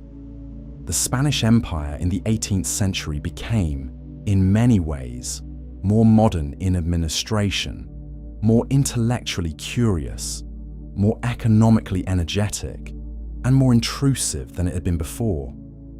It built new institutions, redrew boundaries, encouraged trade, expanded military organization, sent scientific expeditions across the oceans, and attempted to tighten the relationship between crown and colony. Yet, these same reforms carried a hidden danger. By demanding more from the empire, the Bourbons also disturbed old balances, offended entrenched interests, and sharpened tensions that would later explode into revolution and independence. The long 18th century in Spanish imperial history is often associated above all with three Bourbon rulers after Philip V: Ferdinand VI, Charles III, and Charles IV. Ferdinand VI, who ruled from 1746 to 1759, is sometimes overshadowed by the more famous Charles III. But his reign was important because it pursued stability, peace, and fiscal repair after earlier decades of conflict. Ferdinand was less inclined toward grand foreign adventures than some of his predecessors. Under capable ministers, his government strengthened the navy, improved administration, and tried to reduce corruption and inefficiency. These years helped give the monarchy the breathing room required for the more assertive reforms that would follow. But it was Charles III, ruling from 1759 to 1788, who became the great emblem of Bourbon reform. Before becoming King of Spain, he had governed Naples and Sicily, where he gained practical experience in rule and reform. By the time he arrived in Madrid, he brought a serious commitment to royal improvement. Charles III was no revolutionary. He was an enlightened absolutist, a monarch who believed that reason, order, and useful knowledge should strengthen the state, increase prosperity, and improve the condition of society, but always under firm royal direction. His ideal was not liberty in the later revolutionary sense. It was efficient monarchy. This was the era when many European rulers embraced forms of what historians call Enlightenment governance, drawing selectively on the age's growing interest in science, statistics, commerce, improvement, and rational administration. In Spain, the Enlightenment never fully displaced Catholicism or monarchy. It was filtered through them. But there was a real change in tone. Roads, ports, sanitation, agriculture, education, mapping, censuses, and public works all mattered more than they once had. The empire was increasingly seen not just as a collection of inherited territories and loyal subjects, but as a system that could be studied, reorganized, and made more productive. In Spain itself, Charles III's government sought to reduce urban disorder, improve policing, encourage industry, and modernize administration. One of the more famous early moments of his reign, the Esquilache riots of 1766, showed how fragile reform could be. A series of measures associated with his minister Esquilache, including changes to dress codes in Madrid and deeper concerns over bread prices and provisioning, triggered unrest. The riots were not simply about hats and cloaks, despite later caricature. They reflected popular anger at scarcity, foreign influence, and intrusive government. Charles weathered the crisis, but it revealed a basic truth of enlightened absolutism. People might welcome better order in theory, but they could resist fiercely when reform felt like control without consent. Nowhere were Bourbon ambitions more consequential than in Spanish America. The crown wanted the colonies to produce more revenue, contribute more effectively to imperial defense, and remain securely tied to Madrid in an age when Britain and France were expanding globally. To do that, the monarchy needed better information and stronger institutions. One major reform was the creation of new viceroyalties and administrative units. The Viceroyalty of New Granada was re-established in the 18th century to strengthen control over northern South America, while the Viceroyalty of the Rio de la Plata was created in 1776 to govern the southern cone more effectively from Buenos Aires. These measures were designed to shorten administrative distances, improve tax collection, and respond more rapidly to local needs and external threats. The Bourbons also advanced the intendancy system, inspired partly by French administrative practice. Intendants were royal officials meant to improve fiscal management, reduce corruption, and curb the power of local elites and older corporate bodies. In theory, they embodied rational government. In practice, they often provoked resentment because they represented the intrusion of the central state into colonial life more directly than before.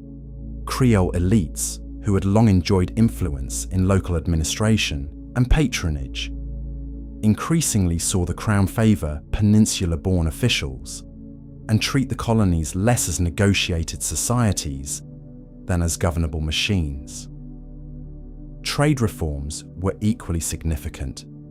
The old monopoly system, centred narrowly on a few ports and heavily regulated convoy structures, had become inefficient and unrealistic in a world of contraband and commercial competition. The Bourbons gradually liberalised trade within the empire, especially through regulations in 1778 that widened the number of ports allowed to trade directly within the Spanish imperial system. This did not create free trade in the modern sense, nor did it open the empire to all foreign commerce, but it loosened restrictions enough to stimulate greater legal exchange, improve supply, and increase customs revenue. Ports such as Buenos Aires benefited enormously, and regional economies became more dynamic. Yet commercial reform had social consequences. Regions that gained from new routes grew more ambitious. Merchants in one city might prosper while others declined. Creole elites who had once operated within older monopolistic systems had to adapt to new competition and greater royal oversight.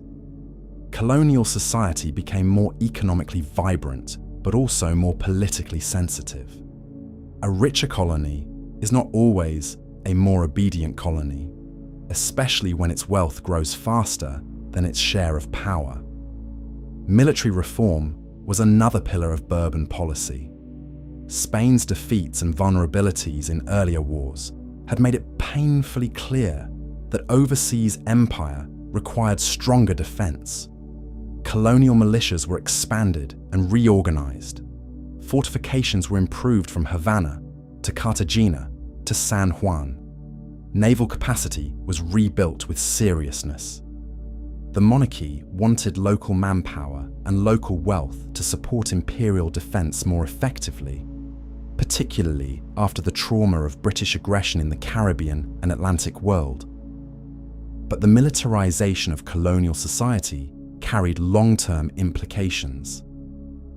Creoles gained military experience, rank, and corporate identity in militia service.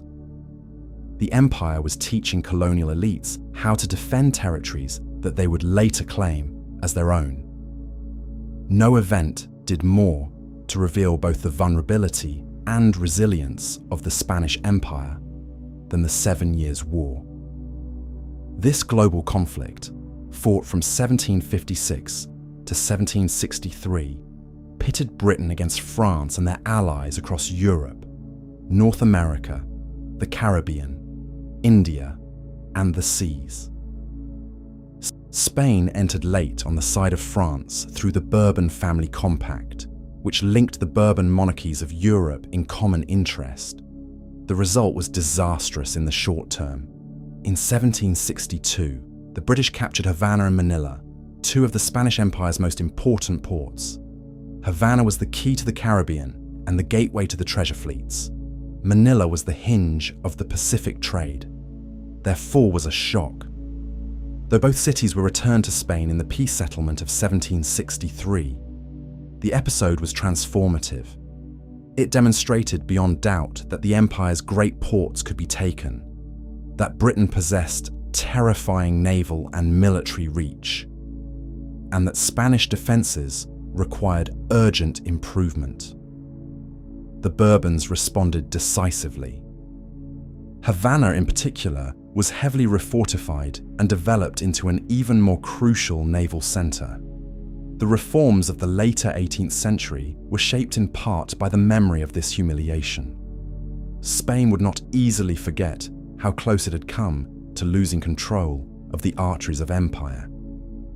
At the same time, imperial reform was increasingly tied to knowledge. This was the century of scientific expeditions, surveys, botanical collections, cartography, and statistical inquiry. The Spanish crown sponsored efforts to know its dominions more precisely, their plants, peoples, coastlines, climates, and resources. Enlightenment empire was not less imperial than earlier forms. It was imperial in a more curious and systematic way. Naturalists, engineers, naval officers, and administrators gathered data that could improve agriculture, exploit resources, or defend frontiers. Figures such as Alejandro Malaspina later embodied this fusion of science and imperial statecraft. Even the classification of plants or the mapping of coastlines formed part of a larger project of control. But alongside curiosity came conflict with the Church, especially over the Jesuits.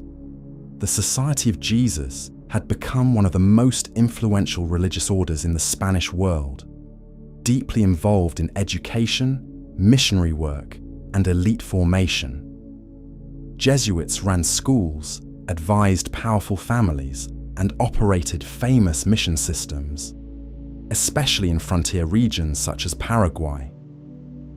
To many Bourbon reformers, however, the Jesuits represented a dangerous degree of autonomy and a loyalty that reached beyond the crown. In 1767, Charles III expelled the Jesuits from all Spanish dominions. It was a dramatic assertion of royal authority. The expulsion had far-reaching effects. Thousands of Jesuits were forced into exile. Educational systems were disrupted. Mission territories were destabilized. Creole elites, many of whom had been educated by Jesuits, often reacted with bitterness. The crown had meant to strengthen itself by removing an overly powerful corporate body.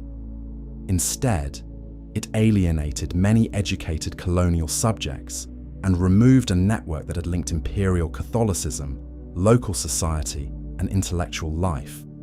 In retrospect, the expulsion was one of the moments when Bourbon rationalization weakened emotional loyalty to the monarchy. Indigenous and popular resistance also intensified in the later 18th century, often in response to the heavier demands of reform. New taxes, more efficient collection, tighter labor control, and stronger state presence did not fall on empty ground. They landed in societies with long memories of exploitation. One of the most important resistance movements came in the Andes with the Great Rebellion of Tupac Amaru II in 1780. Born José Gabriel Condorcanqui, he was a curaca of noble indigenous descent who claimed lineage from the Inca rulers. His rebellion began as a protest against abuses by colonial officials, forced labor obligations, and commercial exploitation. It rapidly grew into a vast and terrifying uprising across parts of Peru and Upper Peru. Tupac Amaru's movement cannot be reduced to a simple nationalist revolution in the later sense. It contained multiple currents: indigenous grievance, anti-colonial anger, local elite tension, and calls for justice that did not initially reject the Spanish king outright. But as violence escalated, the rebellion took on a broader and more radical character. Colonial authorities eventually crushed it with enormous brutality. Tupac Amaru himself was executed in a gruesome public spectacle meant to terrorize the population into submission.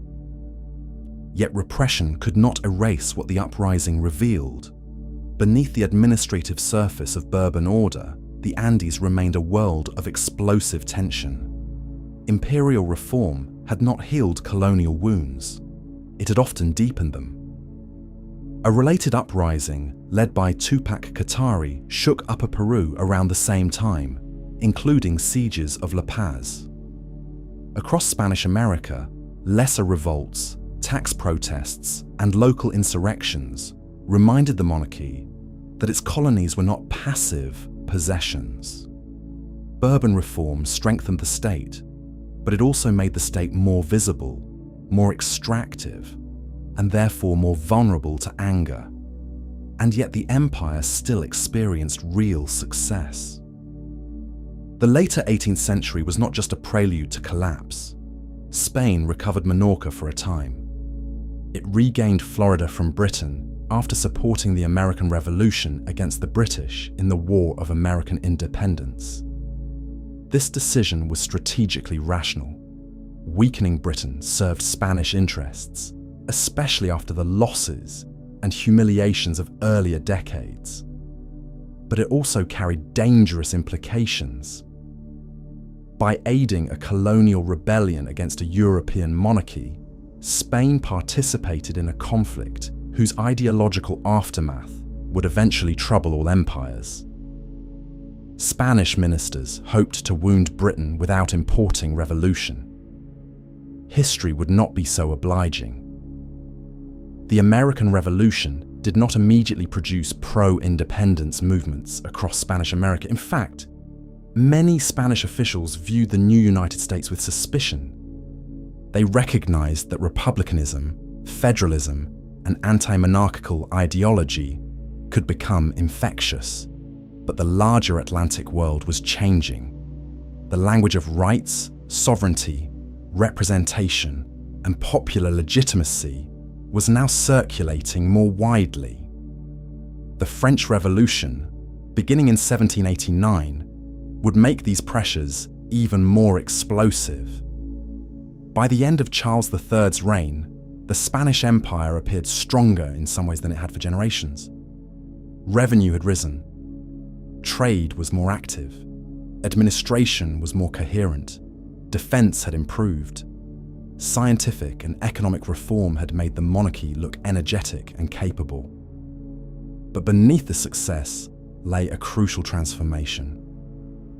The relationship between crown and colony had become more transactional and less paternal in perception. Creoles increasingly felt that they bore the burdens of reform without receiving equal trust or power. Indigenous communities felt the sharp edge of greater extraction. Corporate groups such as the Jesuits had been broken or marginalized. The crown had become more effective, but also more resented. When Charles IV succeeded in 1788, he inherited this sharpened imperial machine just as the international order was beginning to convulse. The French Revolution challenged monarchy at its ideological heart. Napoleon would soon challenge it militarily. The Spanish Empire entered the final years of the 18th century, stronger than the exhausted Habsburg monarchy of the late 17th had been, but also more centralized, more demanding, and more exposed to the winds of a new political age. Reform had bought time and power. It had not bought safety. The final destruction of the Spanish Empire in the Americas did not begin in the colonies themselves. It began in Europe, in the crisis of monarchy, invasion, and legitimacy unleashed by Napoleon. This is one of the great ironies of imperial history. For centuries, Spain had fought to defend Catholic monarchy, suppress internal division, and hold together a world-spanning empire through dynastic authority. Yet, when the empire finally broke apart, it did so because the authority at its center was shattered. The colonies did not first rebel against a strong and confident Spain. They began to move when Spain itself could no longer clearly say who ruled, in whose name, and by what right. Charles IV, who succeeded Charles III in 1788, was not an energetic reformer in his father's mold. He has often been judged harshly, sometimes too simply, but it is true that he lacked the force required for the age into which he had stepped. Real political influence increasingly centered on Manuel Godoy, the royal favorite who rose with startling speed and attracted deep hostility. Godoy became one of the most controversial figures in late Bourbon Spain. Able, ambitious, distrusted, blamed for failures, and closely associated in the public mind with royal weakness and court corruption. His rise would have been difficult enough in ordinary times. But these were not ordinary times. The French Revolution erupted in 1789, only a year after Charles IV took the throne, and the old European world soon began to crack. For Spain, the French Revolution was terrifying. It threatened not just a neighboring dynasty, but the entire principle of hereditary monarchy and traditional order. At first, Spain joined the war against revolutionary France, but military setbacks and diplomatic recalculation led to a dramatic reversal. By the late 1790s, under Godoy's influence, Spain had aligned with France against Britain. This decision tied the Spanish Empire to the fortunes of a regime first revolutionary and then Napoleonic that it did not control. Britain, the greatest naval rival Spain faced, now became the primary enemy. That meant the Atlantic routes on which the empire depended were more exposed than ever. The danger became unmistakable at the Battle of Trafalgar in 1805. There, the combined French and Spanish fleet was decisively defeated by the British under Horatio Nelson. The battle did not end the empire overnight, but it did cripple Bourbon Spain's ability to challenge British naval supremacy. After Trafalgar, Spain's overseas empire was still vast, but its maritime defense had been profoundly weakened. Communications, reinforcement, and imperial protection all became more difficult. The monarchy that had spent the 18th century trying to rebuild naval power now saw the effort smashed in one afternoon of battle. Then came the catastrophe that changed everything. Napoleon, increasingly dominant on the continent, intervened directly in Spanish affairs. Internal tension in Spain had already sharpened between supporters of Charles IV and those of his son Ferdinand. Popular resentment against Godoy was intense. In 1808, amid pressure, intrigue, and dynastic collapse, Charles IV abdicated in favour of Ferdinand VII. Napoleon then summoned the Bourbon family to Bayonne and forced both Charles and Ferdinand to surrender their claims. He placed his own brother Joseph Bonaparte on the Spanish throne. This was not simply a change of ruler, it was a breakdown of legitimacy at the centre of the monarchy. The king who supposedly ruled Spain and its empire by hereditary right and divine sanction had been displaced by foreign coercion. Spain, which had long imagined itself as the defender of dynastic and Catholic order, found itself occupied and humiliated. The response inside the peninsula was immediate and ferocious. On May 2nd, 1808, Madrid rose against the French, and the broader Peninsular War began. Across Spain, local juntas formed to resist French occupation and claim authority in the absence of a legitimate free king. Guerrilla warfare, sieges, massacres, famine, and devastation followed. The war became one of the most savage conflicts of the Napoleonic age. This mattered for the empire because the old centre had fractured into multiple claimants of authority. If the king was captive and Joseph Bonaparte lacked legitimacy, who governed Spanish America? Could local elites in Mexico, Caracas, Buenos Aires, Bogotá, and elsewhere claim, as Spaniards in the peninsula did, that sovereignty had reverted provisionally to the people or their representatives until the true king returned? This question was explosive. For generations, the colonies had been ruled in the king's name through viceroys, audiencias, and imperial law. Now the king's identity and freedom were in doubt. The result was not instant independence everywhere, but a wave of political experiments, conflicts, and juntas that opened the road to revolution.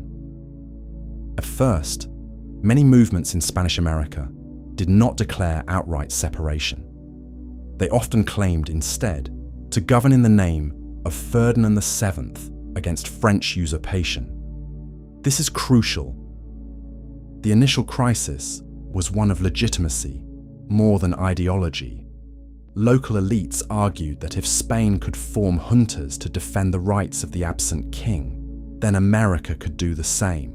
But once these local claims emerged, deeper questions followed. Who counted as the political community? Peninsular Spaniards, or also American-born Creoles?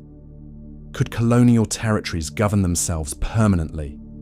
Did sovereignty belong to the king alone, or to the nation? The imperial system, once forced to articulate answers, found that its old assumptions no longer held as firmly as before. The first major upheavals came in different forms across the empire.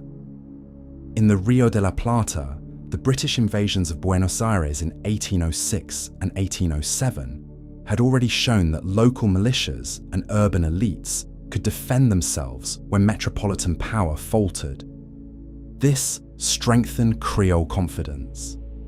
In 1810, After news arrived of the collapse of central authority in Spain, Buenos Aires formed a junta, beginning a revolutionary process that would spread through the region. In Venezuela, a junta formed in Caracas in 1810 as well. In New Granada, local movements emerged in Bogotá and elsewhere. In Mexico, the crisis took a different and even more socially explosive form.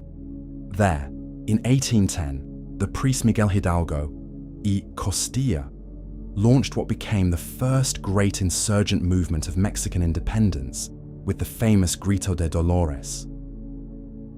Hidalgo's uprising was not the tidy, elite-led constitutional process that some Creoles might have preferred. It quickly took on the force of a broad social revolt, drawing in indigenous villagers, mestizos, and the rural poor. The insurgent armies surged with astonishing speed and at times terrifying violence, attacking not only royal authority, but also peninsular privilege and social hierarchy. Hidalgo himself was not a systematic military strategist, and his movement contained deep contradictions. But the revolt revealed how dangerous the imperial crisis could become once elite political disputes merged with the grievances of the masses. After Hidalgo's capture and execution in 1811, the insurgency continued under José María Morelos, another priest and a far more disciplined leader. Morelos articulated a clearer political vision, including independence, the end of caste distinctions, and the reduction of social privilege. His Congress of Chilpancingo in 1813 and the sentiments of the nation marked a more developed revolutionary program. Yet royalist forces remained strong in Mexico, and Morelos too was eventually captured and executed. For a time, it appeared that the crown might contain the revolt there.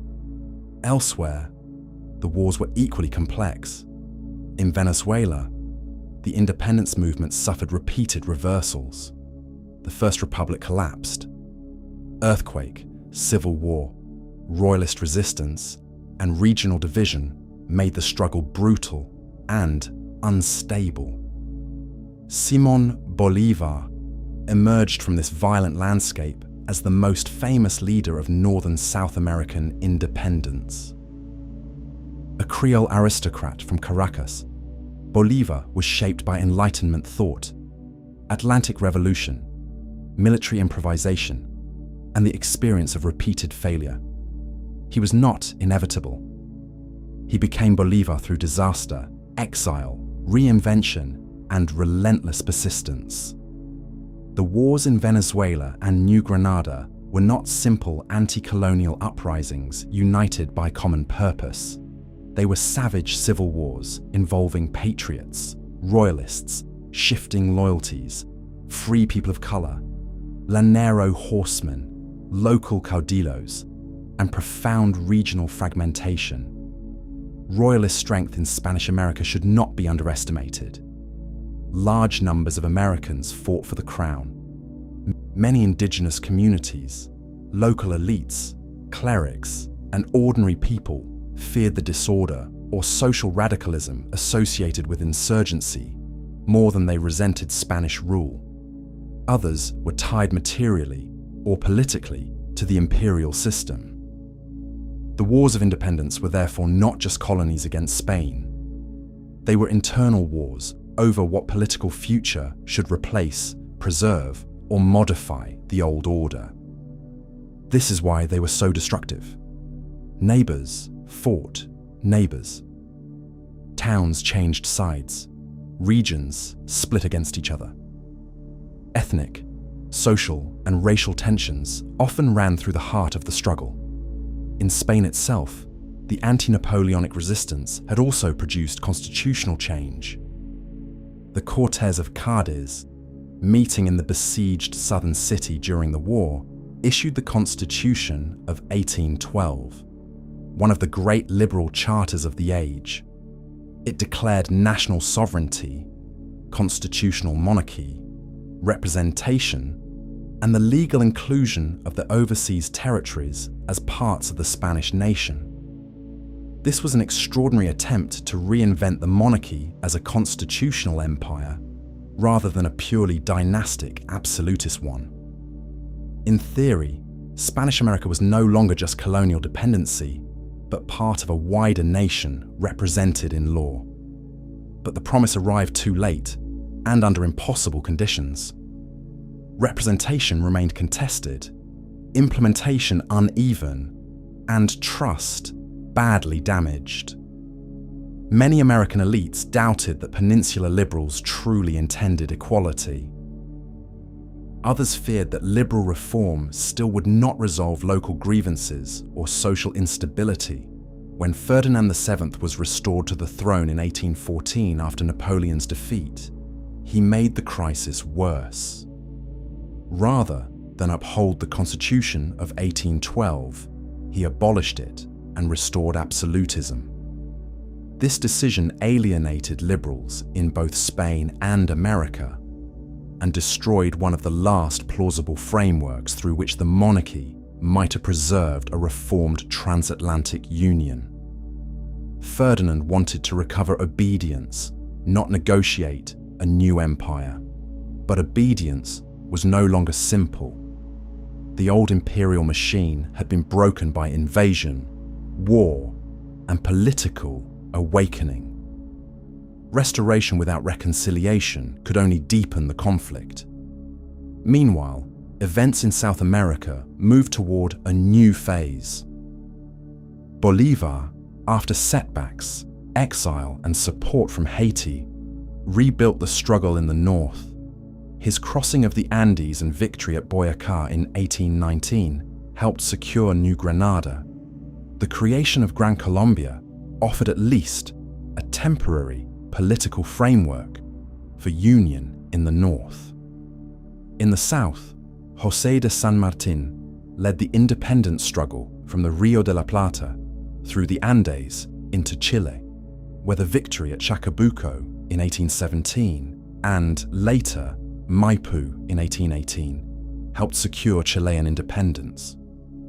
San Martín then turned toward Peru, the heart of royalist power in South America. Peru was the keystone.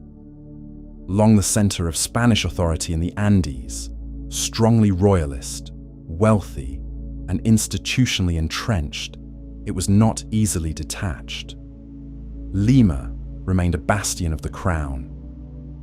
San Martín landed on the Peruvian coast and entered Lima in 1821, proclaiming independence, but royalist resistance endured in the interior. The final destruction of Spanish power in South America required the convergence of San Martín's southern campaign and Bolívar's northern one.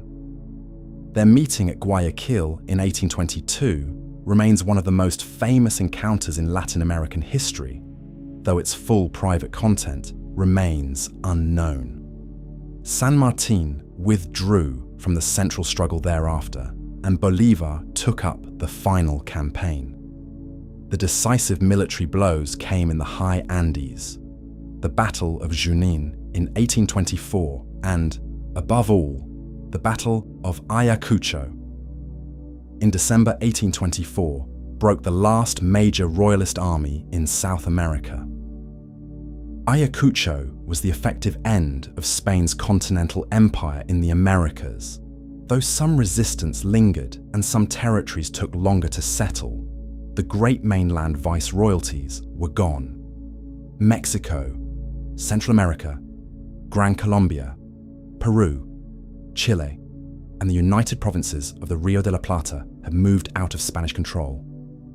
The empire that had ruled from California to Patagonia, from Mexico City to Cusco, from Caracas to Buenos Aires, had collapsed within a generation. Mexico's final break came through a path as ironic as any in the imperial story. After years of insurgency and royalist repression, it was not the triumph of Hidalgo's mass revolt or Morelos's Republican program that produced independence, but an alliance between former royalist officer Agustín de Iturbide and insurgent leader Vicente Guerrero in 1821. The Plan of Iguala offered a conservative formula: independence, Catholicism, and unity between Creoles and peninsulars. This arrangement appealed to elites alarmed by liberal revolution in Spain, where the Constitution of 1812 had been restored in 1820 after a military uprising. For many conservative New Spaniards, independence now seemed the best way to preserve religion and social order from metropolitan liberalism.